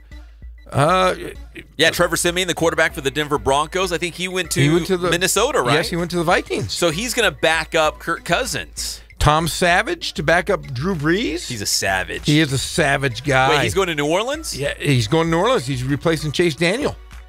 See, this is like a domino. I love this kind of stuff because one affects the next, into the next, into the next. Yeah, I mean, there's guys that are like let's take, for instance, Chase Daniels, Tom Savage. These guys are career backup guys, but Chase Daniel goes from being a backup to Brees to a backup to Mitchell Trubisky with the Bears. So these guys, they'll play in the league for 14, 15, 16 I'd years. rather be a backup, never get hurt, hold the clipboard, and make millions of dollars. That'd be awesome. Hey, David Carr, remember the number one overall pick? He started with the Houston Texans when they were an expansion franchise. That's right. Bounced around as a backup, made a lot of money. Now he's doing stuff on the NFL Network. This is kind of ironic. I follow David Carr on Twitter. He said, Jordy Nelson being cut by the Green Bay Packers released. He tweeted out, basically, in not so many words, don't let Jordy Nelson leave the building until you talk about a new contract with him. He's talking to Green Bay. Don't let him go. He means too much to you. He means too much to Aaron Rodgers. Don't let him go. Couple tweets down, I see one of those NFL experts saying, it's rumored that the Raiders want Jordy Nelson. And I'm thinking, wait, hold on. David Carr's little brother is Derek Carr, who's the quarterback of the Raiders. That's right. And David Carr was just saying, hey, Green Bay, don't let him go. Jordy Nelson needs to stay at Lambeau Field. And then again, a couple tweets down, hey, the Raiders want Jordy Nelson. And then did he say, okay, I take it back. Go to the Raiders. Go to the Raiders. Hold on. I'm going to go back and check out his Twitter feed. I just thought that was ironic. He was saying that Green Bay had to keep Jordy Nelson. And then, hey, Derek Carr and the Raiders want Jordy Nelson. That's funny. Yeah, there's all kinds. I mean, there's just a list and lists of guys that were signed or released. It's crazy. There's these first few days, though, the quarterbacks have just gone nutty. Oh, quarterbacks all over the place. Now, Kirk Cousins was the biggest name. I would say, he's a bona fide starter in the NFL, but is he like a top 10 quarterback? He's probably on the fringe, I would say, like maybe right around number 10. Wouldn't you say? Yeah, I'd say, but he's got a guarantee. He's the first guy with a guaranteed contract. What was it, $84 million? Guaranteed money. He's set up forever. I see you giggling over there. Yeah, I'm just, okay, so he said, Jordy can't leave the building. Make it happen. That's what he said to Green Bay, and there was no follow up on his end about Jordy Nelson going to play for his younger brother, Derek Carr, in the Raiders. Although he did tweet out this about Tyrann Mathieu. Remember we just talked about Tyrann Mathieu, the Arizona Cardinals? Yes. He said, this is the conversation inside the Arizona Cardinals facility, the brass of Arizona. I have an idea, guys. What's that? Let's cut our best player to make room for Bradford and Glennon. Cool, let's do it. Oh, brutal. So he's poking at some fun at the Arizona Cardinals. Because think about it. If you're an Arizona Cardinal fan, the 49ers and the Rams are going to leave you guys in the dust. They really are. Seattle's trending down, although they still have Russell Wilson. But I think they're trending down. Arizona's going to be left in the dust if they don't do something. They brought in Sam Bradford, which I feel like that's a Band-Aid at best. He's not durable, and he's not a top 10 QB. Well, let's look at it this way. A lot of these quarterbacks are falling into the line. Is this not been this is the strongest quarterback draft we've had in years? Yes, and from what I hear, next year's going to be weak. Yes. So what's happening is we're seeing guys like Sam Bradford landing on his feet. He's probably going to be a starter for one of these franchises are going to get these young quarterbacks, and they're going to be kind of like the hero for a year. Hey, we're going to teach you. We're going to hold you in our wing. We're going to teach you a little bit, and then they're done. Well, yeah, next month, if Arizona is able to draft one of these big-name quarterbacks, yes, you'll say, okay, I see what they're doing now. They brought in Bradford to kind of mentor, groom this guy, bring him in, maybe give him a year or two to just sit back and observe, and then they're going to hand the reins over to the new guy. If they don't draft a quarterback, they're going to look like boneheads. Yes, and they could be boneheads. Vontaze Burfict. So the pride of Centennial High School in Corona. Bengals are trying to make a deal to send him to the Raiders. Huh? So Vontaze Burfict could end up on the West Coast playing for the Raiders. We know the Raiders can score points. He's perfect in that system. He's kind of crazy. He's a little nutty, and the Raiders are a little nutty. So I think that'd be a good fit. So the Raiders, obviously with Derek Carr, Armani Cooper, they're going to be good for a long time. Do we see offensively wise? Do we see the Raiders coming back? As an old school Raider team where you had a couple knuckleheads. Could be. I mean, he fits in perfectly with those kind of guys. Or Dallas. Yeah, or Dallas, exactly. Listen, we love Vontaze Burfict. He's a Centennial guy, an Inland Empire guy. But when guys are a little rough around the edges, I always picture them in a Raiders or a Cowboys uniform, right? Am I right? Hey, you are right. Am I right? That's why Greg loves the Raiders so much. Raiders! Raider Nation. The Raiders. The big question is, who's left in free agency? A couple of big names. Ndamukong Suh's out there. Terrell Pryor, the quarterback turned receiver. He's out there. And A.J. McCarron might be the biggest name quarterback still out there as of right now, which a deal could be happening right now because A.J. McCarron's name is being linked to a lot of different teams, including New England, including Buffalo. I guess he would be the, I don't want to say heir apparent to Tom Brady, but at least the backup, because I don't know if A.J. McCarron's a franchise quarterback. Tom Brady can't play forever. I don't know if A.J. McCarron's really a starting quarterback. I think he's a good complimentary guy in case somebody gets hurt. He could be a Garoppolo, but Garoppolo's shown that he's a big superstar. McCarron, other than his girlfriend being or his wife being really, really hot. Are they still together? In my fantasy, they are. I hope they are still. But he's one of those guys that I don't know if he's a starter. Do you think he's a starter in this league? A.J. McCarron? Yeah. If you have to. You know what I mean? Like, is there a better option?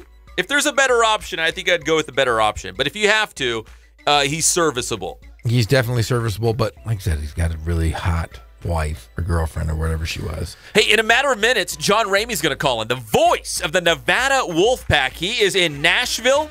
He's calling the game as they are taking on the Texas Longhorns. He's going to make his NCAA tournament debut. He is. Isn't that right? No. I think he might have called a women's game at one point. Oh, a women's game. But this is the first men's NCAA tournament game. I'm not too sure. It's the great John Lafayette Ramey, the voice of the Nevada Wolfpack. Hey, Ramey, are you booking gigs in Nashville around the basketball game? No.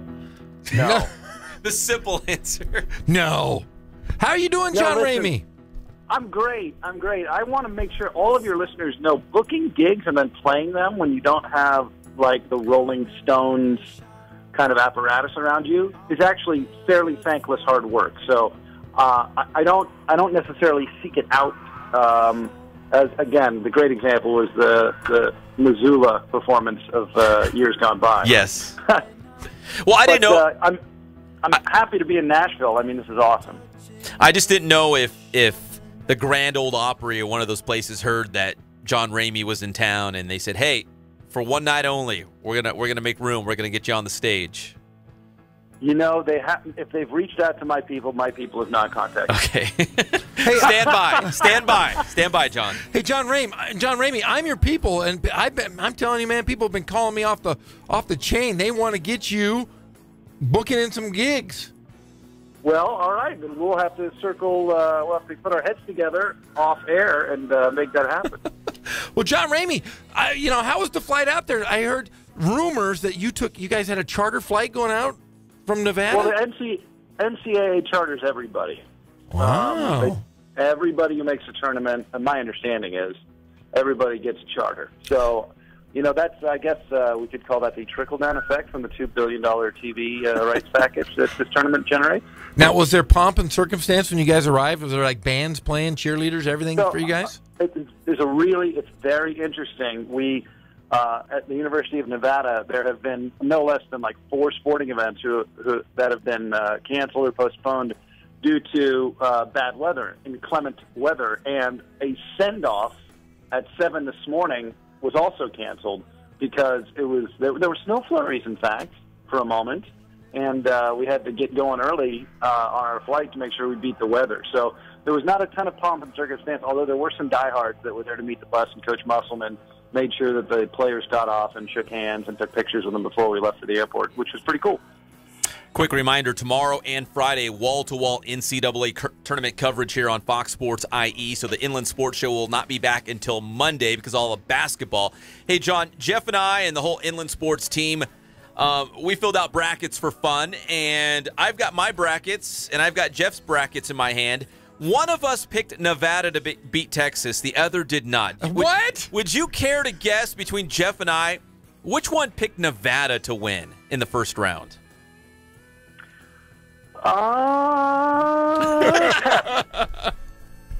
Pep did. He has you guys going. He has you going to the Sweet 16, right? No, even better. Elite 8? Elite 8. So, John, I've got your back. I'm trying to put money in your wallet. I have you guys going all the way to the Elite 8. I mean, that would be incredible. That would put us in Atlanta in a couple weekends. So, or I guess, how does this work? It would be Atlanta next weekend. But I tell you this much. I am concerned. First of all, Jay Billis thinks Texas is going to win this game, and even though Nevada's the higher seed, says that it'll be an upset if Nevada wins. I don't know if that's entirely true. Texas is a very talented team that has dealt with a lot of personnel issues, ranging from one of their players being diagnosed with leukemia to one of their guys in the rotation sitting because of the FBI investigation for a time. And then also they've got a great center named Bamba, who is probably going to be a lottery pick. He's been battling a toe injury, and foot injuries are never fun, but especially for the big guys, they're an issue.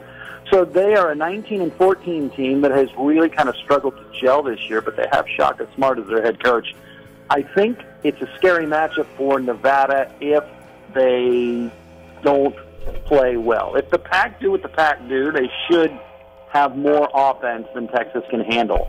But it's also weird because Texas's statistics are largely generated playing in the Big 12, which is a great, if not the greatest, basketball conference in the land. So it's a really interesting matchup, and I do think it's kind of coin flip if you look at it objectively. Obviously, I would prefer the Wolfpack to advance. Well, I want the Wolfpack to win, but I'm also curious to know, how much has the team changed since your point guard went down to an injury? So it's interesting you bring that up. So Lindsey Drew tore his Achilles in the middle of the Boise State game. Lindsey Drew is a great basketball player. He was one assist away from a triple-double the game before he went down. He was really coming on strong. And the thing about Lindsey Drew, whose dad is Larry Drew, associate head coach of the Cleveland Cavaliers, Lindsey was an opportunistic enough, an above-average enough offensive player to make teams pay when they tried to shut down other offensive weapons of Nevada. For example, if they want to double Kendall Stevens, who's a great three-point shooter, one of the top three-point shooters in the country, who's just been a marksman for Nevada, if teams wanted to really try to shut him down, well, Lindsey was a very capable scorer and could make teams pay. The Pack have struggled finding a consistent contributor to make teams pay when they overextend elsewhere on defense. So I think with a healthy Lindsey Drew, this Nevada team was a lock for the Sweet 16. I think without him, they could advance that far, but I think it will be significantly more difficult. We got John Ramey here on the Inland Sports Show, Fox Sports IE 1350 AM. The voice of the Nevada Wolfpack. Nevada opening up the NCAA tournament against Texas. John, so how do you pack for a trip like this? Because if you guys are in Nashville and the following week you'd be in Atlanta, do you guys even come back? Do you pack extra clothes? We would. I checked. We'd come back. Okay, so you can reload. Yeah, but I got 2 shirts, 2 ties. I'm ready.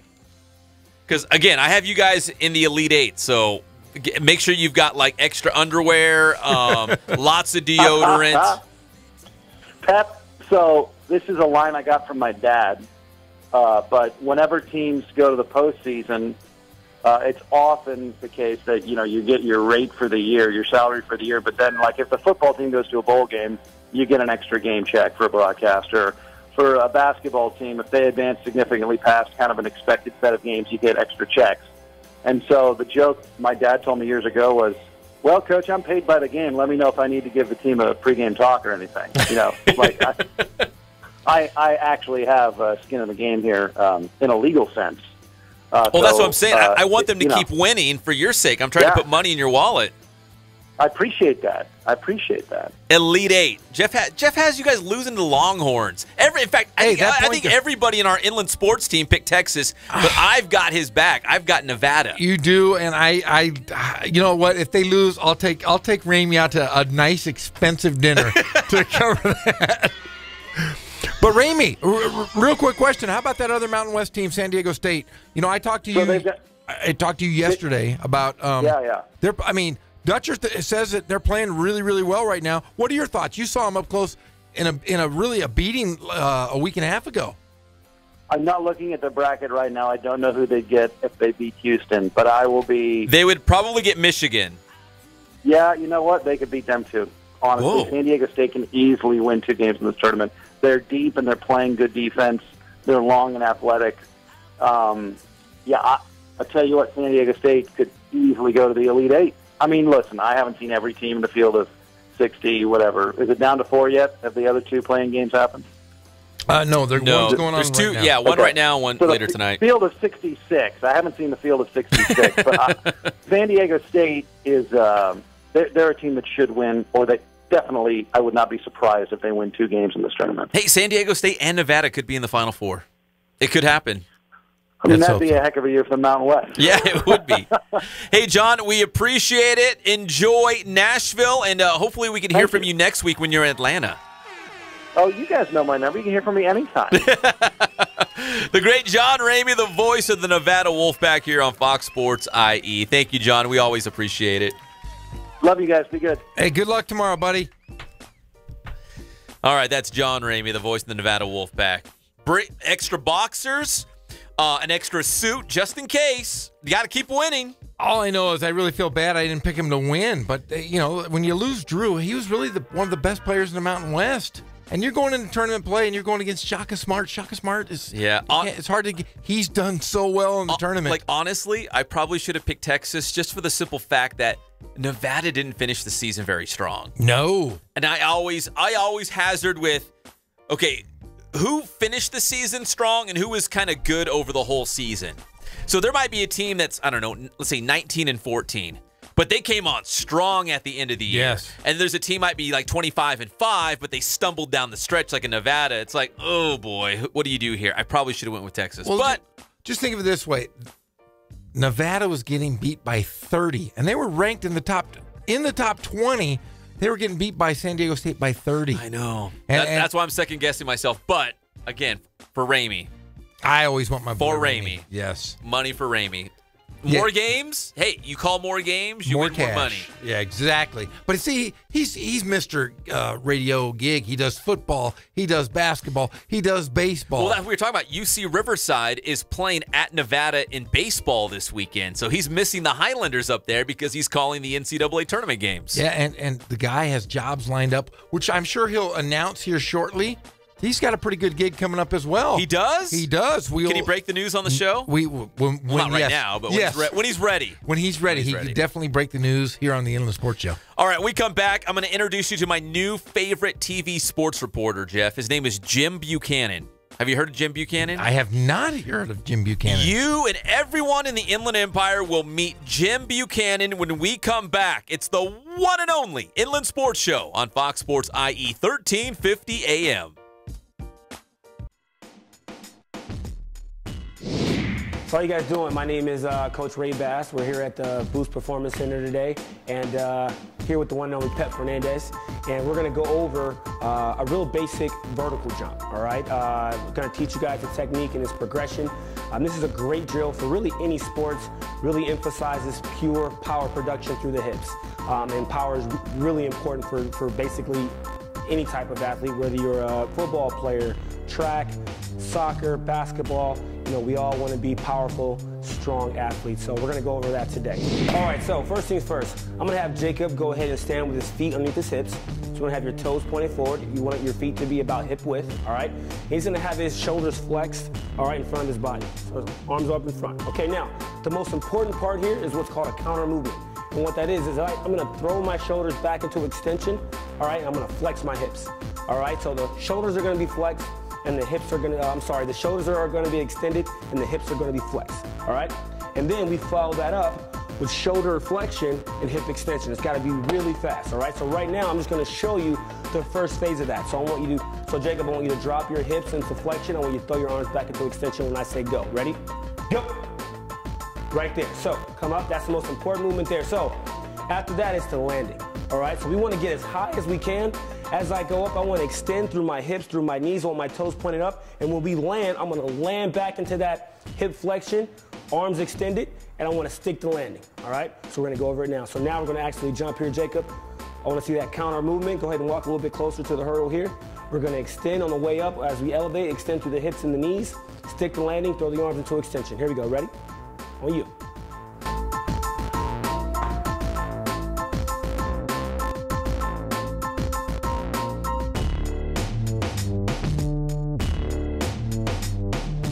So you don't hand cops your gym membership card instead. At 1-800-NO-CUFFS, we know how to nail the things that matter, like saving your driver's license. If you get stung for one of those puffs, call 1-800-NO-CUFFS. 1-800-NO-CUFFS. Because no one looks good in handcuffs unless you're into that sort of thing.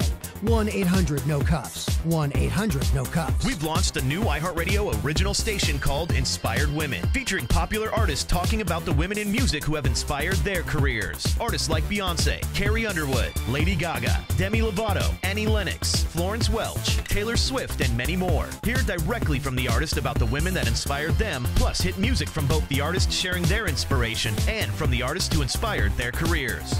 To promote my new flower shop, I had one place print my business cards, another print my brochures, and a third, my signs. Now my roses aren't red, my violets aren't blue, my geraniums look dead, and I don't know what to do. Staples can help your business stand out with signs, banners, and brochures that are a true reflection of your company. And now with Staples, spend $50 or more on print and marketing services and get $5 off your next in-store purchase. Now my business is blossoming, and I'm spending less green. Exclusions apply. In-store only. N32418. Do you have Medicare and Medi-Cal? Do you need answers regarding your medical or dental coverage? HICAP can provide the answers to your questions. Call HICAP at 909-291-7592. 909-291-7592. We focus on the customer here.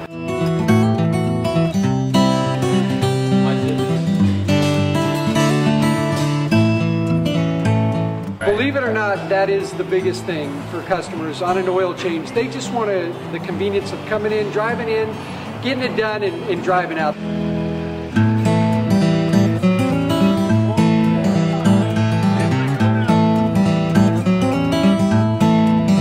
We just greet them, get them going, and they're done in about 10 minutes or so.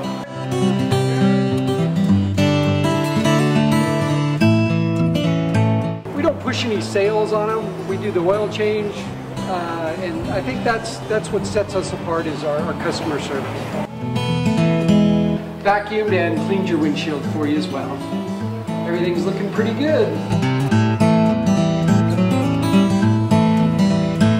come into us one time, believe me, we'll spoil you and you'll be ready to come back the next time.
We're back to the Inland Sports Show. Here are your hosts, Pep Fernandez and Jeff Gorham. Welcome back to the one and only Inland Sports Show on Fox Sports IE, 13:50 a.m. The Cleveland Browns, they had one good player, and he just retired today. Joe Thomas, big stud offensive lineman. They say he's a future Hall of Famer. Oh, yeah, he is going to be a Hall of Famer. Yeah. Golly. Yeah, I guess he's retiring. Yeah, he's phenomenal. Yeah, he was great. Listen, I love Cody Kessler. That's my boy, backup quarterback for the Browns. But, man, Joe Thomas. Yeah, Joe Thomas. Is that Garth Brooks? I know this guy. Yeah, you know this guy. He's married to another country singer. Yes. Do you know who? Yeah, hold on. She has a cooking show. Hold on. She does? Yes. Trisha Yearwood. Yes. Yeah, she's got a great cooking show. Yeah. She's amazing. They weren't together in the beginning. He was married to someone else. Yeah. Wasn't she too, though? She was. She was married to a guy who played in a band. I believe they were called the Mavericks. I didn't know that. that. I knew he was a country dude. Oh, deep in the country game. Yeah, they're married, and you got to watch her show. She makes some great cornbread, which I've made before. Oh, like country cooking. Yes, it's country cooking, but buttery and fatty and all that good stuff. Oh man, I love that stuff. All this stuff's on your diet, right? No, nothing. But man, I'm telling you what though, my neck and back are killing me so bad. You look awful, Jeff. I feel I'm telling you right now, I've never had back pain. This is some of the worst back pain I've ever had in my life. I'm gonna go home and sit in my hot tub, and I might drink a heavy dose of NyQuil to put myself down. Usually you're like a walking can of Red Bull going to Disneyland for the first time. Like, you're like, yeah, everything's great, man. I got all this energy. Let's do this. I can't move. Today you're like, oh, gosh. I'm like an animatronic. How many more hours we got? I can't do this anymore. Bad choice. I want to be put down. Can somebody please put me down like Old Yeller? No, but I'll punch you in the back if you want. If you punch me in the back, I might kiss you. Maybe I'll walk on your back. You're a little guy. I'll punch you if you don't kiss me. How about that? Oh, yeah, no, it hurts. Why don't you lay down and I'll walk on your back? I might do that on the next commercial break. You know what? Honestly, you should have Johnny walk on your back because I have my daughters walk on my back at home. Yeah, but Johnny's got piercing feet and bones and stuff. Does he have like long toenails like a hobbit or what? No, he's just got weird pointy feet. Luke's got like the big fat feet, but he's only one, so he weighs like you won't. It's like a fly landing on it. It's like a loaf of bread rolling around on my back. A loaf of bread. Milk was a bad choice. It was a real bad choice. Hey, so I want to introduce you to everyone out there about my new favorite sports reporter. Okay. His name is Jim Buchanan. He works for JWK TV in Punta Gorda, Florida. Punta Gorda? And he was covering the Boston Red Sox at spring training. Can I play a little bit of this? You can play as much as you like. All right, here's my new favorite sports reporter. And again, he covers the Boston Red Sox real hard. His name is Jim Buchanan.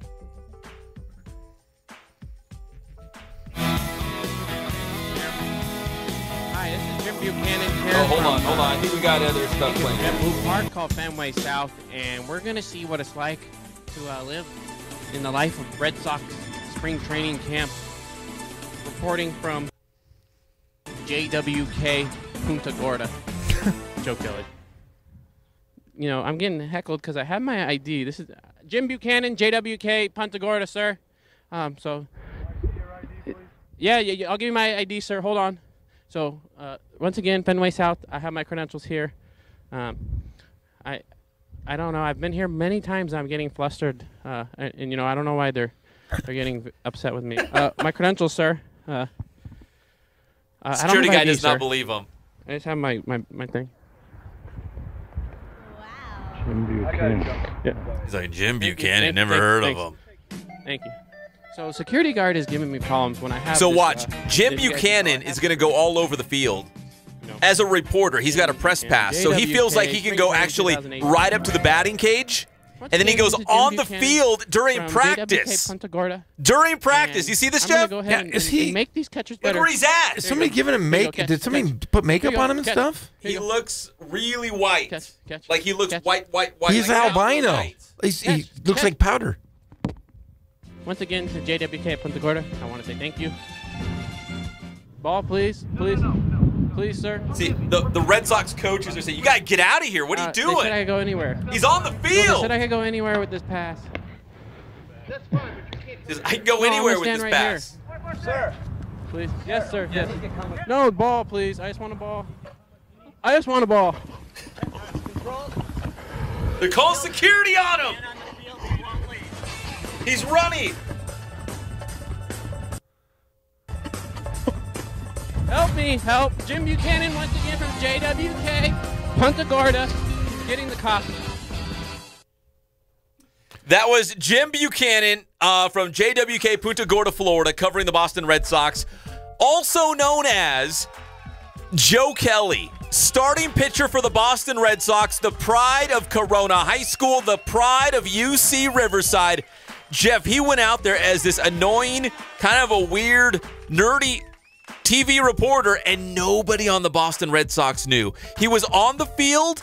He was behind the batting cage during live practices, and they're all saying, get out of here. What are you doing? You can't stand there. Pretty good laugh. Well, you know, he's a UCR guy. You've been to a couple UCR games, right? Yes. Those guys are nuts. Yeah. I'm telling you right now, that is so much fun just going to watch UC Riverside baseball games because they're insane. And Joe Kelly's right at the top of the list. I've seen him back here for alumni games at UC Riverside. Is he the guy that wore the crazy pants? Yes, he's real wacky. So when the Boston Red Sox said, is there a guy on our roster that we could dress up and really just, have some fun and kind of, like play a prank on the rest of the team is basically what they did. Yeah. And of course they're like, well, Joe Kelly's our guy. IE guy, Inland Empire guy. He's game. Oh, he was really good. That was really funny. So it's pretty funny. And that was, from what it sounds like, that was the first installment. So I think Jim Buchanan from JWK Punta Gorda, Florida, will be covering the Red Sox. I don't know about all season long, but maybe a couple more times, at least during spring training when things are a little bit more loose down there in Florida. So. Oh, yeah, he's great. I'm telling you, anybody that wants to go watch, have a little fun, bring your kids, just sit behind the dugout at UCR and listen to those guys. Because I went to a game last year and I was crying. I was laughing so hard. I could care less about the game. I was just listening to these guys talk smack. And it could Great be tonight. UCR capping off a 10-game homestand. They're taking on Grand Canyon University. First pitch, 6 o'clock at the Plex. And then it's on to the University of Nevada, Reno. No John Ramey, but the Highlanders will be there. It's Friday through Sunday as the Highlanders will hit the road after this big homestand. Capped off tonight against Grand Canyon University. And for all you CBU baseball fans, I am. They're in Hawaii. What? Long, like a week and a half in Hawaii, just really living it up on the islands. How come Gary Adcock always gets the lucky gigs? He just does. You know what? I saw someone ironically tweet out a picture of McDonald's in Hawaii. Yes. And it was one of their breakfast meals. Yes. It was scrambled eggs, white rice, sausage, Spam, and Hawaiian punch. I told you what Spam's made out of, right? People. It's people. Exactly. But it's kind of cool, the different kind of McDonald's breakfast that you can find different places around the world. So I don't know if Gary Adcock and the guys are out there eating Spam at breakfast time and drinking Hawaiian punch, but it's out there. They should be. Oh, it's out there, Jerry. They should be. Gary Adcock, though, he's a mini version of me, so I'm sure he's really enjoying himself. You think he likes to eat? Oh, look at him. He looks exactly like me, just shrunken. You guys are like brothers, like twins, like Danny DeVito and Arnold Schwarzenegger in that old movie. It's old now, Jeff. Old. We used to have fun. Gary Adcock and I, when we were little kids, we both had. We played basketball together, right? We did. We played basketball. We played Little League Baseball. We played baseball together, too? We did. He was really. Were you always the biggest kid on your team? No, I was only 5'9" as a freshman. But then I was 6'4" as a sophomore. Whoa, hold on. I was always I was always bigger than you, Pep. No, but I wasn't real tall, and then I was 6'4" as a sophomore, so I went from 5'9" to 6'4". That's when you hit your growth spurt. Yeah, I mean it was an awkward stage. Still got the ladies, but man, it was awkward. Man, I used to walk around, and it was a weird. I was weird time. I was in pain all the time. It was horrible. But Gary Adcock, he never had the growing pains because he never grew. He never grew. That's our boy. Gary Adcock and CBU Baseball playing at Hawaii Hilo beginning tomorrow. When we come back here on the Inland Sports Show, Fox Sports IE 1350 AM, Notre Dame High School will play for a Southern California basketball title. We will talk about that and the latest on Kawhi Leonard. Will he return to the Spurs this season? We'll be back. It's the one and only Inland Sports Show on Fox Sports IE 1350 AM.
Focus on the customer here.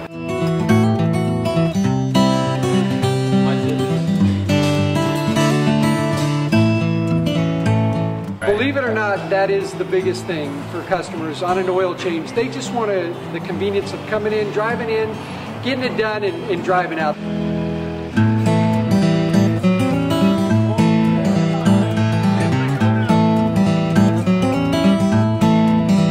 Just greet them, get them going, and they're done in about 10 minutes or so.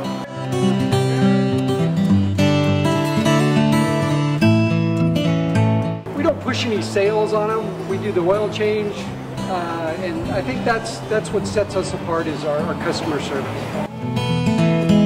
Vacuumed and cleaned your windshield for you as well. Everything's looking pretty good.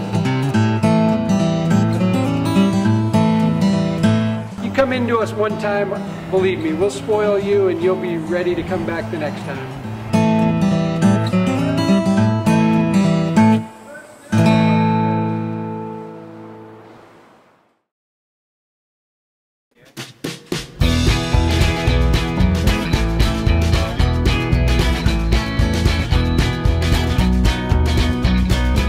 Thank God, first of all. I thank the great people that I've got around me that help support me, the people that work for me. As I started, if it wasn't for the people around me, we probably wouldn't be here right now, but I've got a great staff. I've got great people that do stuff for us outside the store, and we've been very, very fortunate.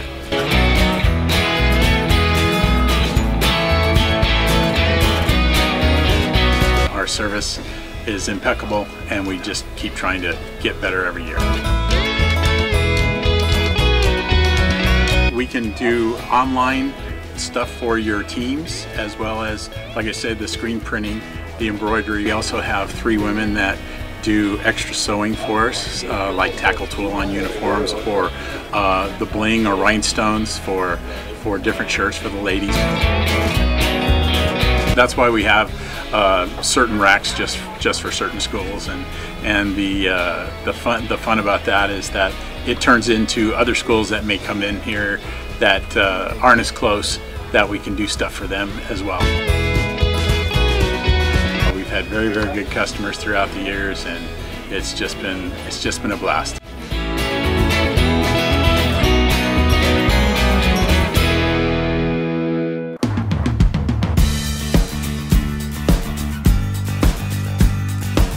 We're small, family-owned, strive for quality pre-owned vehicles. We're not a volume dealer, and we take every deal as personal to us.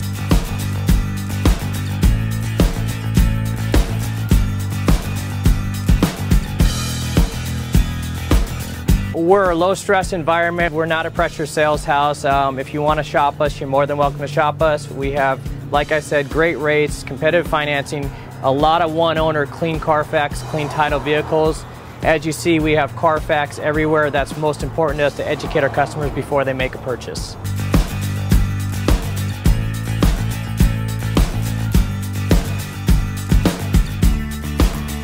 We're right off of Ontario, right off a couple exits off the 15 freeway, off Cajelco, off El Cerrito, and we're right on the main drag going into Dos Logos and the crossings.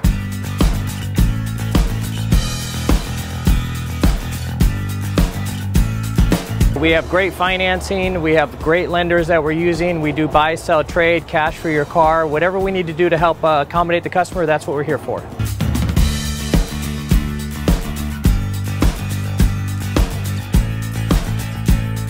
We have a little bit of everything. We start at about $69.95 and go all the way up to $100,000. We have Escalades, we have commuters, we have pickup trucks, we have Jeeps, sport utilities, and if we don't have it, our specialty is finding you exactly what you're looking for.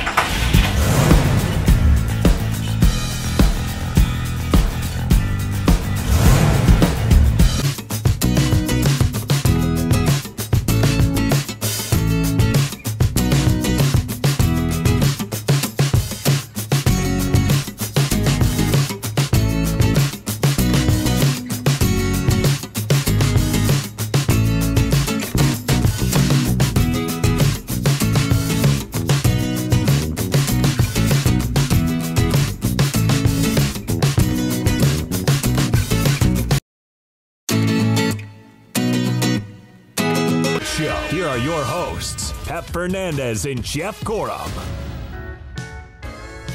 Who's this, Jeff? Brooks and Dunn. No, this is the king. Conway Twitty. No, the king. The king, it would be Elvis. No, George Strait. He's not the king. I think he's widely regarded as the king. What do you mean he's widely regarded? Yeah, by who? Everybody. Oh, the king. Country music experts. Stop it. Dairy farmers across the world. Dairy farmer? Yeah. What was that like? Seriously, how did you get that job? How do you land a job as a dairy farmer? Weren't you a milker? I love this story when you always talk about milking. How did you apply for a job? I talk to a lot of schools, and it's always the same thing. Usually when I go to schools, it's about pursuing your dreams, going to college, getting the job that you love, that you have a passion for. And basically I said I didn't want to become a dairy farmer because it was really hard. And I got the job because my parents said, Pep, get a job. I didn't look too hard for a job, so my parents found a job for me. And they found me a job milking cows at 3 a.m. On a dairy. That's how it happened. You didn't have to, like, try out or anything? No, there were... They didn't say, like, you had, like, no, 4 there were people? no tryouts. They had to wear a shirt and tie to the interview, and they said, okay, guys, line up. No, I remember my dad took me. He took me there for the first time, and it was kind of like my tryout. But I didn't try out. It was kind of like I walked around the farm. I met the guy. He showed me everything and what I would do. Do I feel comfortable doing it? And I said, yeah. And that's how it started. Did you have, like, friends no. that you uttered around with? No. Look at this guy. Did you work by yourself? How much did you make an hour? Yeah, how much? Whatever minimum wage was, I don't know. I hardly made any money. So, like, did you work by yourself? It was so early, the dogs that lived on the farm wouldn't even get up with me. Are you kidding? No, they'd stay asleep. But there was not. There weren't any guys that other guys. No, so no other milkers, just yourself. So there was 118 cows. So there was myself, there was the dairy farmer, his wife, and they had, I think, maybe like 2 other people, but we never worked at the same time. Like, we would rotate shifts. Now, did you do it by hand? Oh, by hand. You didn't hook them up to those machines? Can I go full disclosure? Yeah, here? I want to know this stuff. This is interesting to me. Cows are pretty messy and dirty. Yeah, they're filthy animals. You get them in the corral, and then 4 at a time on each side, they come into the chutes, and that's where you milk them. So you'd give them some grain, and they would start eating the food, and then you milk them. So how you milk them is you take these like wash rags almost, and you do what you call prep the teat. So you clean off the teat, and then you start milking the cow. You get the milk going. So the milk's coming out. And then you hook up the machines to it, and the machine does all the work. So you go to each cow, prep the teat, go around, put up the equipment, and they're eating the grains while you're milking them. And then once you see there's little it's like a glass container. Yeah. Like it's a little glass. It's almost like a little fish bowl at the bottom of the milkers. See, when the milk stops coming out, you're like, okay, they're done. Wow. You open the chute, the cows go out, you bring in the next 4 on this side, the next 4 on that side, you give them grain, and then boom, you start prepping the teats all over again. Were there any cows that were like friendly to you, that were excited to see you? No, but I had an arch nemesis. Number 87 would always kick me. Yeah, you said that you could still feel it. Oh, I had a scar for years. But seriously, there weren't any like cows that. See, I've never been around livestock except for when I eat them. And I mean, that's the only time you're around them. I'm like chupacabra. I'll just go out and eat them. Go out and I'll eat them raw. I like it. Okay, but there were none that were like there was none I would go scratch their head and they'd come cuddle up next to me. No, it was nothing to that. No, because I took Johnny to a farm last year and he got licked all over his face by a cow. No, licked all over. No, they licked him. He must have been all salty and sweaty. They licked his hair, like his whole face, just and licked his hair and his face. Yeah, but none of them were like friendly. No, they all hated me. See? They did not like me. But do cows get excited to see people? Not me. You must have had rough hands. I did. Did you ever cow tip anything? Is that true? I mean, I don't know if is cow tipping real. I don't know if it's real. But you've lived up there. You should because know a lot of things. them. Because see, cow tipping is when they're asleep standing up. Most of the cows sleep on the ground. They do. They don't sleep. When I went out there to because you have to round them all up. If you can get one cow up, awake, and going in one direction, they'll, no pun intended, one direction. But if you can't, the band, I know you're a big boy band fan. You're utterly funny. But if you get one going to the corral, they'll all get up and follow it. They're kind of dumb. So you were inside the ring with these guys. Inside the ring, yeah. For like, my tryout, I was inside the ring. Like you got inside the ring and you said, "Get up."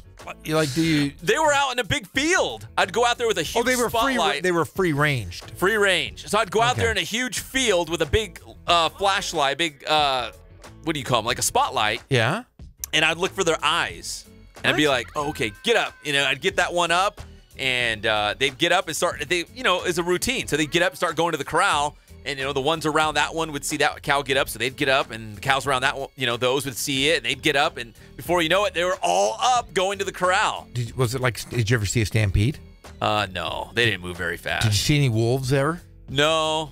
No wolves? No, there was a bull. I saw a cow gave birth on my watch. It did? And the dairy farmer was not. He was at the Siskiyou County Fair. So what'd you do? That's how country it was. So what'd you do? I called my dad. My dad grew up on a farm. I was like, Dad, what do I do? And he's like, nothing. He's like, back off. Let the cow give birth. Was it weird? No, it was pretty cool. In fact, it was a little bull. And the dairy farmer said, do you want this bull? And I went home to my parents. I'm like, he wants to give me the new cow that was just born. It's going to be a bull. And my parents were like, where are we going to put a bull? Yeah, you can't put a bull. You can't milk a bull. No. Oh, you can't milk a bull. I mean, but if you try, but it might be weird. I talked to my wife, Tara. She's like, can you imagine if you would have said, yeah, I'll take that. And you started like your own farm? I could have been a farmer right now. But what do you do with a bull? I'd give up all this to be a dairy farmer. Well, yeah. What do you eat now? I'm use it to stud. To stud? But can you eat a bull? Or do you eat the other? Steer. Eat steer. You steer. But, I mean, are they all steer? Or female steer? I mean, I don't know these things. What's the difference between them? Come on, help me out here, Pep. What am I eating at home? Am I eating a bull? No, you're not eating a bull. Why not? I guess you could. But do they taste the same? Do they taste it? I guess. I don't know this stuff. Yeah. So when we eat stuff, we're eating female cows? You eat a different type of cow. Yeah, because... Oh, you got me all confused. There's dairy cows and there's meat cows. There is? Yeah. There's really two different cows? Yeah. There's lots of cows.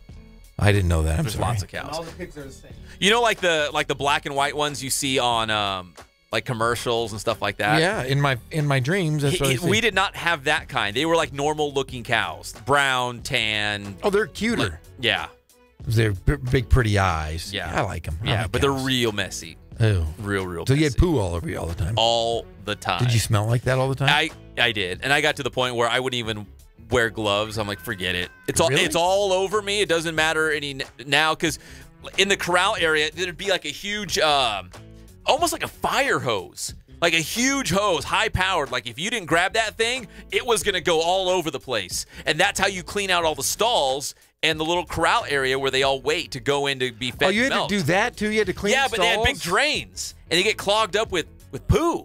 And I just reach in there bare hand and clean that thing out. You did? Cleaning it, yeah. I'm never shaking your hands again. Oh, I haven't washed my hands since. Does your wife know you did this? Oh, yeah. Oh, that's just disgusting.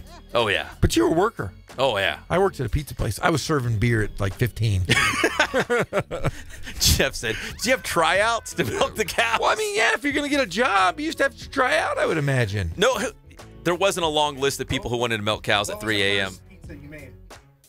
I think the first pizza I made was just a basic pepperoni. I worked at Straw Hat when it was around. You guys remember? Wait, Straw did you Hat? make the pizzas, or did you? I made everything. I made the dough. You did? From scratch. I had this big thing. It was a Hobart machine, I think it was called. Hobart. And it was a big mixer. And I remember the first day it was my first job. I was like 15, 14 and a half maybe. And they said, this is a Hobart machine. If you put your hand in it, you're going to lose it. Oh. I was like, you got to be kidding me. I could lose my hand making pizza? He goes, yeah, you got to make the dough. So I would make the dough. I'd go in after school, and I'd make the dough in this big, giant, like, it was a big twisty thing. It would move around, and I swear to you, if it would have touched your hand would have been gone. But I did make some good dough. And then I used to serve beer back in I was like 15 years old. I was the only guy in the restaurant, and they were like, I want a beer, young man. And I'd go pouring beer. They're closed now, so I'm not going to get in trouble. Jeff Gorman, the beer guy. Yeah, I was serving beer. There he goes. How long did it take you to be good at pizzas? Oh, about a week. Yeah, but I loved it. I worked in a movie theater. I worked at Baskin Robbins. I worked at Dairy Queen. We both worked that. Yeah. BR. Yeah. BR style. I worked Baskin everywhere. Robbins. Did you wear the pink shirt with an apron? Yes. Yes, I did. So is there anything about Baskin Robbins? Like, you know how, like... My wrists always hurt. Pep will tell you. If you got hard ice cream, it was really bad. Yeah. So, I mean, look at these scoopers. You think that happened overnight? It's a scooper. Come on. Look at that. Look at these scoopers. But hey, I worked at Dairy Queen. Dairy Queen was soft serve. So, that's easy. Oh, that was super easy. That's the easy. I never had to scoop anything. No. But you had to put on the very top, you had to do the swirl on the very top. And I was always pretty bad. That was the hard part? That was the hard part. And I had a lot of friends, so all my friends would come in and expect free stuff. No way. No way. Not giving away free ice cream. Did you get anything free at BR, Baskin Robbins? Oh, yeah, one thing a day. Same here. One scoop. I could take one scoop home. I always took one scoop home. Always, yeah. I was always eating ice cream. What was that one scoop? I'm a creature of habit. It was always chocolate chip. Really? Yeah, I'm real plain. You know, dude, I am the most boring, unexciting guy you'll ever meet. That's the honest truth. Chocolate chip every night. I always like the, what do you call it, the cherry. I like the white, There's like a chocolate cherry one? No, it was. I didn't like the chocolate. I just like the vanilla and cherry. That was always, I know what you mean. Yeah, that was always good. But then, of course, did you like daiquiri ice? That was that was my my other one. See, I'd put soda water in the daiquiri ice. Ooh, make it like a float. Yeah, it was fantastic. That was my favorite. Yeah. I remember those days. Yeah, but see, I worked at Dairy Queen before they had blizzards. They used to have the Mr. Misty. You remember Mr. Misty? No. Mr. Misty was like ice, and it was like a Slurpee. But you do a Mr. Misty float, and you put a cherry Mr. Mist cherry. It was so good. You put vanilla ice cream in the middle of it. Oh, it's the best thing in the world. That does sound good. I might stop at DQ on the way home. Is there one around here? Oh, yeah, there's one. There's a couple in Riverside. Is there? Yeah. Oh, I didn't know that. Yeah. I haven't been to one in a while. Fantastic. We just talked about udders and our jobs. Yeah, did we? Okay, so here's the deal real quick. Notre Dame is playing Bishop Amat for the CIF Southern California Championship in Division III. Saturday night, 6 o'clock. They've moved to a bigger venue. It's going to be at RCC. So RCC's the place. Saturday night, 6 o'clock. I'll be out there. Jeff, you going to go? I'll be there. Jeff will be there. Huge game. If Notre Dame can beat Bishop Amat Saturday night, Notre Dame will head to Sacramento to play for the state championship next weekend. And they were there last year, lost to Rolling Hills Prep, so now this is a rematch. Yeah, this is the game that they reached last year. Yes. They went to the Southern California championship game. They lost to Rolling Hills Prep. Was it by one? Yes. I think they lost by one. So now they have a chance to go back to the state title. Great season for Notre Dame. Couple signature wins. They beat Redlands by 30. They beat Hillcrest by 16. Hey, they beat San Marcos by 20. San Marcos beat Riverside Poly for the CIF Southern Section title. Yes. So their only losses all year were to Riverside Poly, Etowanda, and Los Altos. So a great season by Notre Dame. And they're 1 win away now from playing in the state championship. Hey, and they're just going to be better next year. They have everybody coming back. Yeah, they're going to be really good next year. They're going to be bumped up in division, but they're going to be really good. Hey, that's okay. They'll be playing against Modern Day and those guys. All right, when we come back here on the Inland Sports Show, Fox Sports IE 1350 AM, more NCAA tournament talk, the latest on UC Riverside and their search for a new basketball coach. It appears to be over. And maybe we'll sneak in some Kawhi Leonard chatter. Who knows? It's the one and only Inland Sports Show, Fox Sports IE 1350 AM.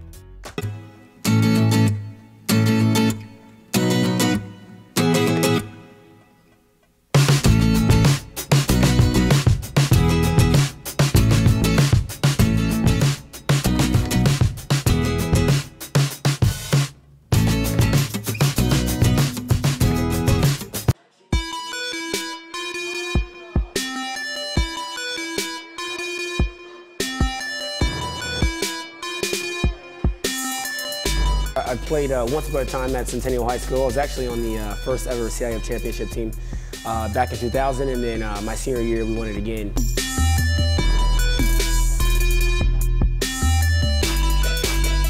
I think that's my passion because I've done it. You know, I know exactly where these athletes are at. I know what their mindset is right now. I know how hard it is to, number one, find a performance coach who can take you to the next level.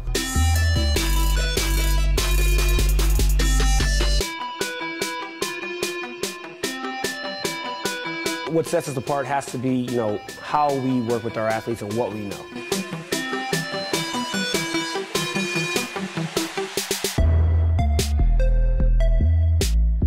We can take an athlete and you know, help them reach their athletic potential, you know, help them, you know, prevent injuries, help get them stronger.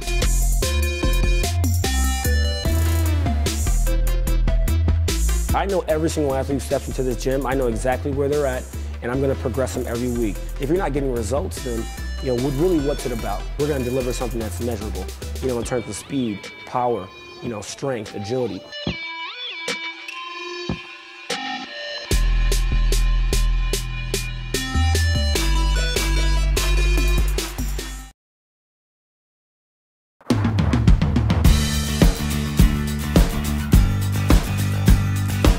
We're small, family-owned, strive for quality pre-owned vehicles. We're not a volume dealer, and we take every deal as personal to us.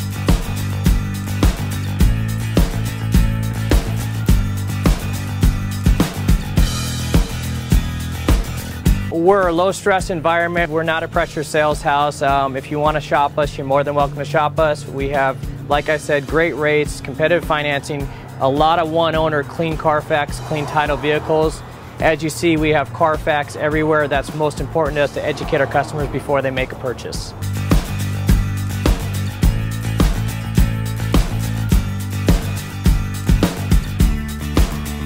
We're right off of Ontario, right off a couple exits off the 15 freeway, off Cahelco, off El Cerrito, and we're right on the main drag going into Dos Logos and the crossings.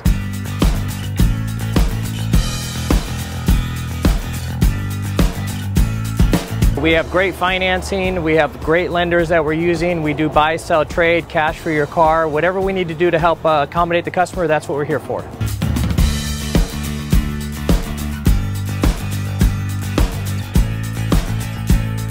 We have a little bit of everything. We start at about $69.95 and go all the way up to $100,000. We have Escalades, we have commuters, we have pickup trucks, we have Jeeps, sport utilities, and if we don't have it, our specialty is finding you exactly what you're looking for.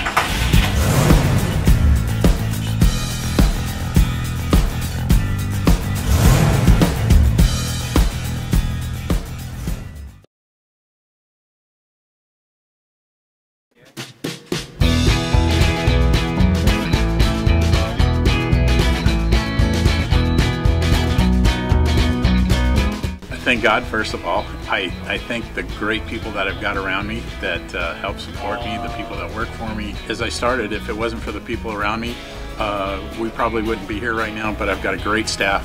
I've got great people that do stuff for us outside the store, and we've been very, very fortunate.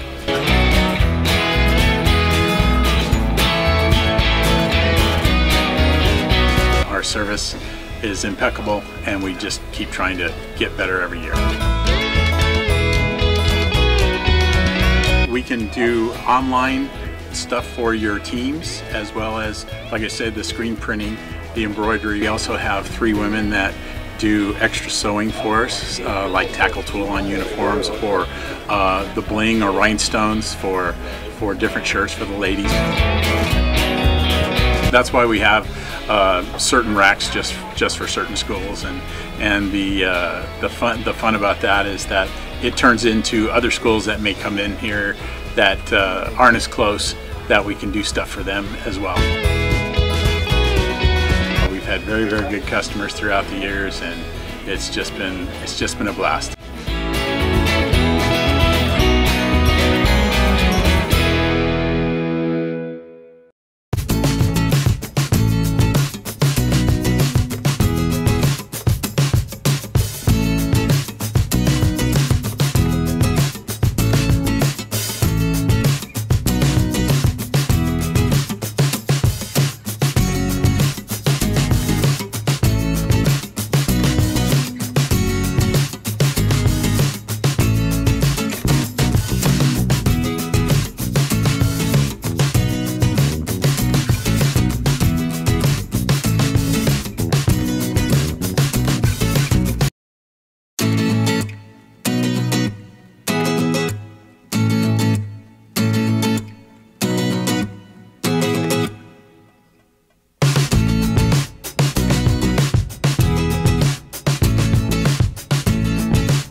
Back to the Inland Sports Show. Here are your hosts, Pep Fernandez and Jeff Gorham. Welcome back to the Inland Sports Show. Fox Sports IE, 1350 AM. You know this song, Jeff? I do know this one. Who is it? Or what is Waylon Jennings. Yeah. Sang the Dukes of Hazzard song, too. He did? Just the good old boys. Hey, Jim Alexander's going to join us in about 10 minutes. We're going to figure out all this UCR stuff that's going on. Okay, so first, David Patrick, the associate head coach at Texas Christian University, offered the job today. At least it's getting out now that he accepted the job. He accepted the job. But the official announcement from the school, we haven't seen it yet. So maybe as early as tomorrow, UCR will make the official statement saying he is the new head coach. But we have it from lots and lots of sources that it's been offered. He accepted it. It's a done deal. David Patrick from TCU will be announced as the new head coach at UCR. Well, we're gonna know a little bit about this guy. So what does that mean for the assistants? I mean, the guys that are already on staff, does he bring in his own guys? I mean, that's a big question mark too, right? I'd imagine he's going to bring in his own guys. I mean, you hope that he can bring something, a carryover. You know, Justin Bell did a great job as an associate head coach. I don't know if he's brought back as an associate head coach. Do you want that job? Being that, you know, you have the taste of being a head coach and did a great job. Do you have guys like Brian Weathers? Brian Weathers is a local guy. Great connections. Marietta Valley. I mean, he was head coach at Linfield Christian. He was a great high school coach. Everybody knows him. He's got great ties to the community. Great player. A great player. Yeah. Do you got to have some sort of local tie to your community? And Riverside, and David Patrick might come in. I hope he does. He might be smart enough to say, you know what? I've got to keep some Riverside roots here. Justin Bell, you've got some roots. Brian Weathers, you've got roots here in the Inland Empire. You know what I mean? Like if you bring a bunch of out-of-towners, it's going to be hard to identify with the Highlanders, right? Yeah, I mean, you want to fill that SRC. You want to put a good product on the court. Here come the Stones. You don't know who he's going to want to keep around. I mean, there's players. You're a new program. I've been through the transition as a player at a Division I level, And you don't know if coaches want you in their program. They might say, hey, look, you can stay here, but you're never going to get off you're going to be buried at the end of that bench. There's a lot of things that come into play. There's a lot of question marks now. A lot of different variables. But this is what happens at any program. It really does. What I mean? You change a coach, and usually the whole staff, goes with the coach. I mean, he might have guys already in place at TCU or friends in the business that might follow him to UC Riverside. You just don't know. So we'll wait for the official statement and see what happens after that. 3 coaches in 6 months. 3 coaches in 4 months is really what it boils down to. From Dennis Cutts to Justin Bell and what it looks like David Patrick. Yeah, and the student athletes, we've been around them. We like them. They're our friends. They're good guys. They've worked really hard, and now these players have been going through their third coach in 4 months, or 3 months, really, as in many months. So did you say he's from down under? He's an Aussie. He's an Aussie. Yeah, so we'll see. I mean, shrimp on the barbie. He is the godfather of Ben Simmons. He is? He is. I didn't know that. He brought him in at LSU, so maybe if he brings in guys, if he brings in dudes that can play, I mean, look at the Big West. CSUN brings in Jim Herrick as an assistant coach. Is that done deal? Done deal. Mark Gottfried is the head coach. That's a pretty good staff. Yeah. You got a guy. Some heavy hitters. Jim Herrick's 79 years old. He's a Southern California But you know what? guy. Here's the deal, though. You go around Southern California to UCLA basketball fans, the kids might not know him, but the dads will. The dads will say, oh, my gosh, that's Jim Herrick. Hey, little Bobby over here who's a junior in high school. Yeah. Dude, that's Jim Herrick. You should go to CSUN. And think about it. Mark Gottfried, he was the head coach at Alabama. He was the head coach at North Carolina State, ACC, SEC, really big programs. He's coming down to Northridge. Northridge is basically a glorified high school program in Southern California. They play in a high school gym. It's going to be tough to win, but those guys have that pedigree to recruit. Well, Jim Alexander is going to join us in about 8 minutes, and we will ask him. We're going to hit a break first, but we're going to ask him about what's going on at UCR and what he thinks they might be doing here. Can I get a first 4 update? Do you have the game on? Do you have a score? I do have a score. It's Southern Texas against who? Ooh, holy cow. Uh-oh. Holy names. I don't like your face. Wow. You're grimacing. That's an ugly face, Jeff. Texas Southern up 55-38. Oh, we all picked Texas Southern except old Smetty Smed. Old Smetty Smedberg. Down. So, they're playing North Carolina Central University, right? Is that who it is? I don't know. Yeah, NCCU. And Texas Southern. Yeah, wow. Hey, can I sneak in real quick in 2 minutes? Kawhi Leonard update? Yes. All right, so Kawhi Leonard was supposed to come back. I know we talked about cows and Baskin-Robbins and all kinds of stuff. Kawhi Leonard was supposed to return to the Spurs on Thursday night. It's not going to happen. Greg Popovich talking to the media. Here's what he had to say. This is from Greg Popovich about Kawhi Leonard. Quote, he wants to be playing. He's competitive. It's been a tough year in that regard for him, but the first step is he's got to be cleared by his medical staff that he's seen. Until he gets cleared, we can't make a decision on when he's coming back. End of quote. Is that peculiar to you, Jeff? The one thing that stands out is it says his. He has to be cleared by his medical staff that he is seeing. Until he gets cleared, we can't make a decision on when he's coming back. Well, the decision is still in Kawhi Leonard's corner. I've played a lot of basketball. Is that how it works? I usually was cleared by the company's medical staff, not my own medical staff. Kawhi's got his own guys. Apparently so. And they're going to tell Kawhi when he's ready. Not the Spurs, not Popovich, and not their doctors. A little frustrating if you're a coach and you're giving this guy millions. Especially when it's already been reported the Spurs said, Kawhi, you're fine. You can walk. You can play basketball. And Kawhi saying, nope. My people are saying, no, I can't play. Holy smokes. Yeah, that's a tough one. I hope Kawhi Leonard is healthy. I hope he's getting the correct guidance. Maybe we're wrong. Maybe because we don't know much about Kawhi because he doesn't say anything. He doesn't hardly talk. So you're right. We don't know much about the situation. We haven't heard from his people. All we have heard from is Popovich and the Spurs. Yeah. And it looks like the two are still clashing. Kind of one-sided. Yeah, I mean, how much can Kawhi really help this team when we're finishing up the year right now? They're in danger of not making the playoffs right now in San Antonio, which is crazy. They always make the playoffs, like the Patriots making the playoffs in the NFL. Well, he said he wanted to retire as a Spur, then shut him down for the rest of the year because he's not going to be in any kind of shape come playoffs. He's not going to be at peak form. Mentally, he's not going to be ready because it's a long, grinding season, and good teams always prepare for the playoffs. He's not going to be ready, so shut him down. When we come back, the great Jim Alexander from the Press Enterprise will talk UCR hoops, maybe a little NCAA tournament as well. We'll be back. It's the one and only Inland Sports Show on Fox Sports IE, 1350 AM. So how you guys doing? My name is Coach Ray Bass. We're here at the Boost Performance Center today, and here with the one and only Pep Fernandez, and we're going to go over a real basic vertical jump, all right? We're going to teach you guys the technique and its progression. This is a great drill for really any sports, really emphasizes pure power production through the hips, and power is really important for basically any type of athlete, whether you're a football player, track, soccer, basketball. You know, we all want to be powerful, strong athletes. So we're going to go over that today.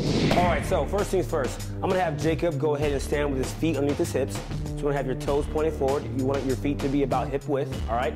He's going to have his shoulders flexed, all right, in front of his body. So arms up in front. Okay, now, the most important part here is what's called a counter movement. And what that is I'm going to throw my shoulders back into extension, all right? I'm going to flex my hips, all right? So the shoulders are going to be flexed, and the hips are going to, the shoulders are going to be extended, and the hips are going to be flexed, all right?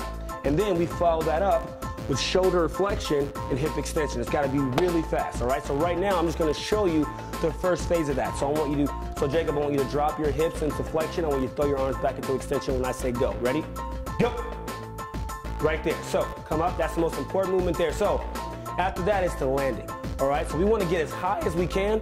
As I go up, I want to extend through my hips, through my knees, I want my toes pointed up. And when we land, I'm going to land back into that hip flexion, arms extended, and I want to stick the landing, all right? So we're going to go over it now. So now we're going to actually jump here, Jacob.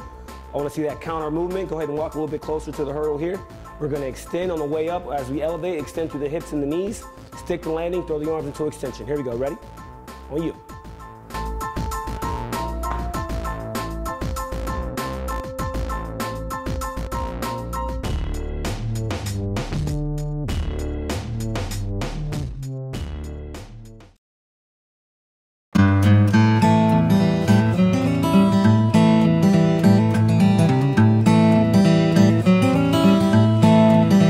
Focus on the customer here.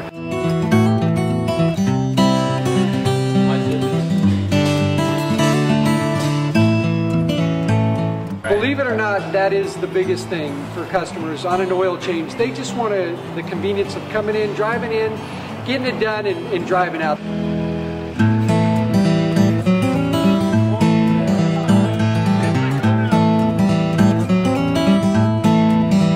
Just greet them, get them going, and they're done in about 10 minutes or so.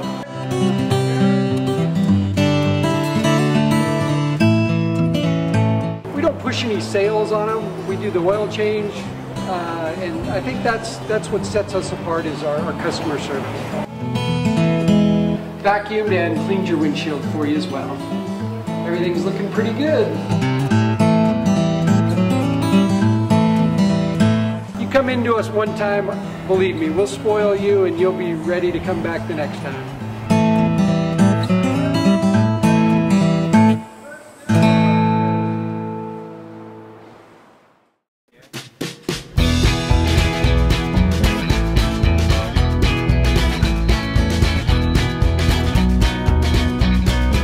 Thank God, first of all. I thank the great people that I've got around me that help support me, the people that work for me. As I started, if it wasn't for the people around me, we probably wouldn't be here right now, but I've got a great staff.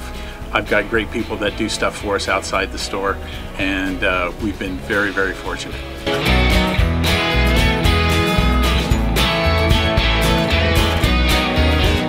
Our service is impeccable, and we just keep trying to get better every year. We can do online stuff for your teams, as well as, like I said, the screen printing the embroidery. We also have 3 women that do extra sewing for us, like tackle tool on uniforms, or the bling or rhinestones for different shirts for the ladies. That's why we have certain racks just for certain schools, and the fun about that is that it turns into other schools that may come in here that aren't as close, that we can do stuff for them as well. We've had very, very good customers throughout the years, and it's just been a blast.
Jeremy, you're amazing! Oh, God, I think you're amazing. Oh, my God, don't ever leave me. Ever. Good. Because I'd find you. We're back to the Inland Sports Show. Here are your hosts, Pep Fernandez and Jeff Gorham. Hey, Greg, it's my song. Is this your song? It's Pickup Man. I don't know who this is. Is this the one from last week or this week? Yeah. My favorite. Oh, it's yeah. Country Wednesday. But we're also hooping it up here on the Inland Sports Show on Fox Sports IE 1350 AM. From the Press Enterprise, he's a local legend. It's the great Jim Alexander, who's sitting at his computer right now just whipping up something great for the paper tomorrow. Let me guess. It's about UC Riverside and basketball. Am I right, Jim? Boy, you won the prize. I know. I went way out on a limb. I got to say this, that you guys hit the Grand Slam today. You had Ghizal, you had Ramey, and then you got me. I don't know. There's a message there. I don't know what it is. It doesn't get any better than this. We might win awards. Yeah, we're going to win lots of awards. We might walk out of the studio and never come back because it's all downhill from today. Then what radio show will I be on? I don't know. Well, Jim, the big breaking news, I guess it's kind of been slow breaking news, that David Patrick, the associate head coach at TCU, was offered, and now it sounds like he's accepted, according to multiple sources, to be the UC Riverside men's basketball coach. But like us, you're still waiting for the official announcement, right? There's no word from UCR as of today. Yeah. I mean, everybody's saying it except the school. And to me, that doesn't make sense. I mean, you know, if it's a done deal, let people know. I mean, I was told like 10:30 this morning, you know, I think the exact terminology was things may change, but we're expecting an announcement sometime this afternoon. And, you know, nothing in the inbox. Nobody knows anything. I mean, people speaking off the record know a lot, but, you know, nobody is willing to confirm it officially. To me, it doesn't make sense. I think also, I mean, we look down the freeway at Cal State Northridge, and they moved so fast, and they named their coach. They had the press conference, and he's in place, and they're off and running now. So you see the Matadors, you're like, wow, they took care of business. They got it all buttoned up really quickly. And UCR, again, kind of like these local head coaching jobs for high school football. It's like it's the worst kept secret. Everyone's talking about it. And I know TCU's in the tournament, and I don't know if that has something to do with it. But if he's their guy and it's all a done deal, just make the announcement. The only thing I could think of would be, okay, TCU's in transit today because they're in a Friday regional in Detroit. In fact, as I mentioned on Twitter today, they're in the same regional that Cal State. They're not in the same regional, but they're in the same group of games the Cal State Fullerton's in. So Patrick can watch that one from the stands and kind of get a look at one of his future conference foes. But the thing is, okay, maybe he's unavailable to talk, but I mean, how long does it take to fly from Dallas-Fort Worth to Detroit? I mean, I don't know. I can't speculate on why they held off.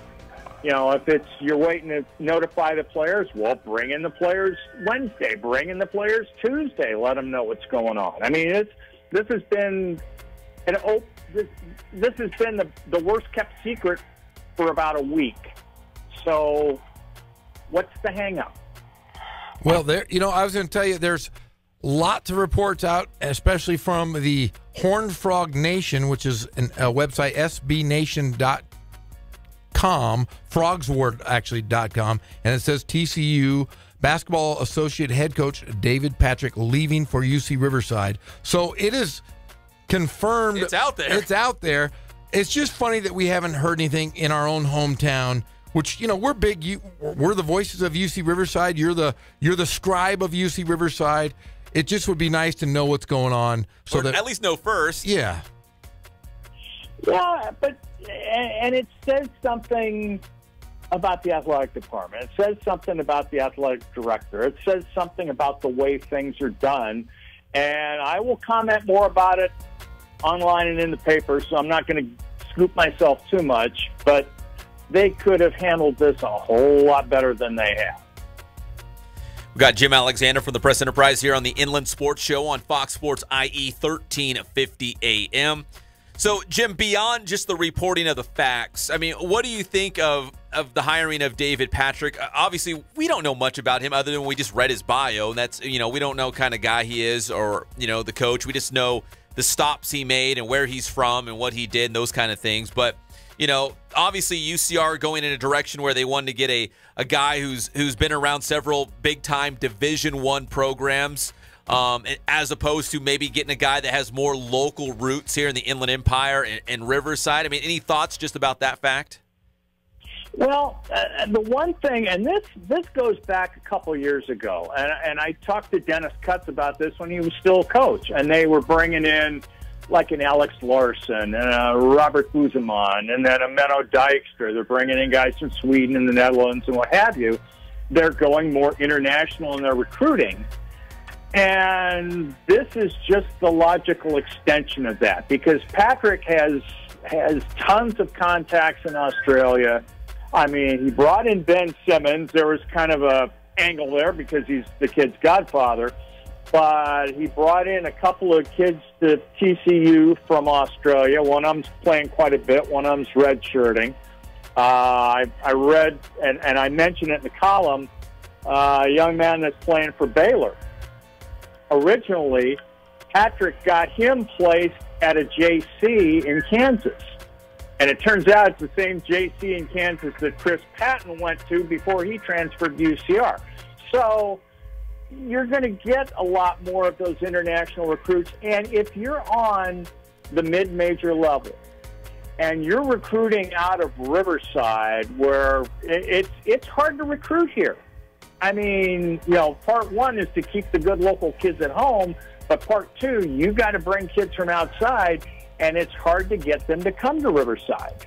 So if you can get guys internationally, if you can get guys from Australia to come here and play and they're good, then maybe that's an angle that can get UCR going. I go before I conclude that thought, I go back to something that the late Bill Mulligan once said. When Mulligan was at Irvine, UC Irvine, and they were battling Fresno State and Boyd Grant every year, and Grant brought in a couple of international players, and Mulligan says, yeah, he's able to get them because they think they're coming to California. What, we don't have beaches here? Lake Paris doesn't count, guys. Yeah. I'm sorry. Now here's my one thought, and you're a Riverside guy, and I'm a lifer here as well. Riverside really at one time bought into UC Riverside basketball. That was under the John Macy era. There was a lot of ties to John Macy through Justin Bell. Justin Bell was recruited by John Macy, was recruited by Rick Croy. Riverside, I think, was starting to really embrace Justin Bell. Just going to the SRC, I was seeing familiar faces that I hadn't seen in years. When you don't have Justin Bell, you lose those. You lose that Macy crowd. You lose the following of the guys that really want to relive that splendor of the Division II days. Then you had another guy possibly applying for a job, John Smith, another great local coach. Guy won a state championship at RCC that hadn't been done since Jerry Tarkanian. He's over at Cal State Fullerton, is the associate head coach, is in charge of recruiting. They're in the tournament. That would have been an ideal situation, both of those guys. But now we're working on a third coach in 3 months, a third head coach. And you have these young players. You have Dikembe Martin, a great player from John W. North. You have a young Johnny Kennedy, another great player that could be a good Division I player in the Big West. Are these guys going to stay? Are these? I mean, what are the odds? I mean, what are the thought process you can think of Coach Patrick coming in here? He's got good players, but will they stay is the big question. And will fans come back to the SRC without these two guys that everybody kind of embraced in Riverside? I don't know. There's still a lot we don't know. None of us have ever met David Patrick, so there's no way of knowing. The players haven't met him, so you really kind of have to withhold judgment until he comes in here for a while, until you find out who he adds to his staff. I mean, there may be some holdovers. You never know. He may want a couple of the guys that are on the current staff as kind of a bridge. There's really no way of knowing until he gets in here and you can kind of talk to him and get a sense of which way he wants to go, and until he kind of gets the lay of the land.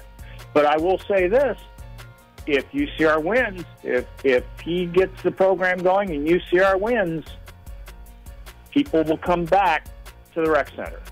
Yes, they will. Well, Jim, we always appreciate the time. We'll be on the lookout for your column tomorrow in the Press Enterprise. I'm sure it'll be really juicy. Am I right? Oh, of course. It always is. The great Jim Alexander, sports columnist from the Press Enterprise. If it's not, I sell it that way. Thank you, Jim. You got it. Talk to you later. All right. You know what? He brings up a great point, though, the fact that if they win, everyone loves a winner, right? And you want them to win. Yes. We really we want do. the Highlanders we to win. do, very much so. And B, we do love Justin Bell. We do love his coaching staff. I know the season didn't go as they wanted, but we do love those guys. But in the same token, we don't know much about David Patrick. He might be a great guy. He might have them winning. We at least got to give him a chance. We don't know anything about him. I agree 100%. The toughest thing is we build relationships. We know Coach Bell and the other guys on a personal level. Yeah, and that's what makes it tough. And the relationships that are built within the community. And those guys were really starting to show themselves in the community more. People knew who Justin Bell was. People know who John Smith is. We don't know this guy. Yeah. He's an Aussie. He's from down under. And that's the thing. Justin Bell was a Highlander. He played for UCR. Yes. He was a stud. And it was like, okay, you know what? One of their own coming back to lead the program and hopefully get them back on the right track. So, so we'll have to see what happens here. We got to take a break, though. Okay. When we come back, we're going to wrap this thing up. I need a First Four update as well. I will give you that First Four update. We'll be back. It's the one and only Inland Sports Show on Fox Sports IE, 1350 AM.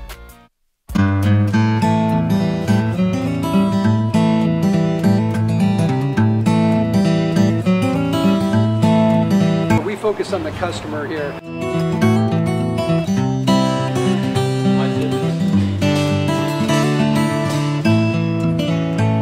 Believe it or not, that is the biggest thing for customers on an oil change. They just want the convenience of coming in, driving in, getting it done, and driving out.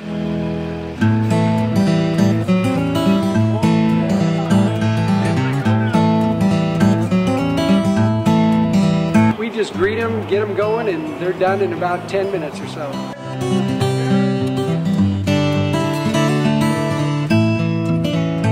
Don't push any sales on them. We do the oil change, and I think that's what sets us apart is our customer service. Vacuumed and cleaned your windshield for you as well. Everything's looking pretty good. You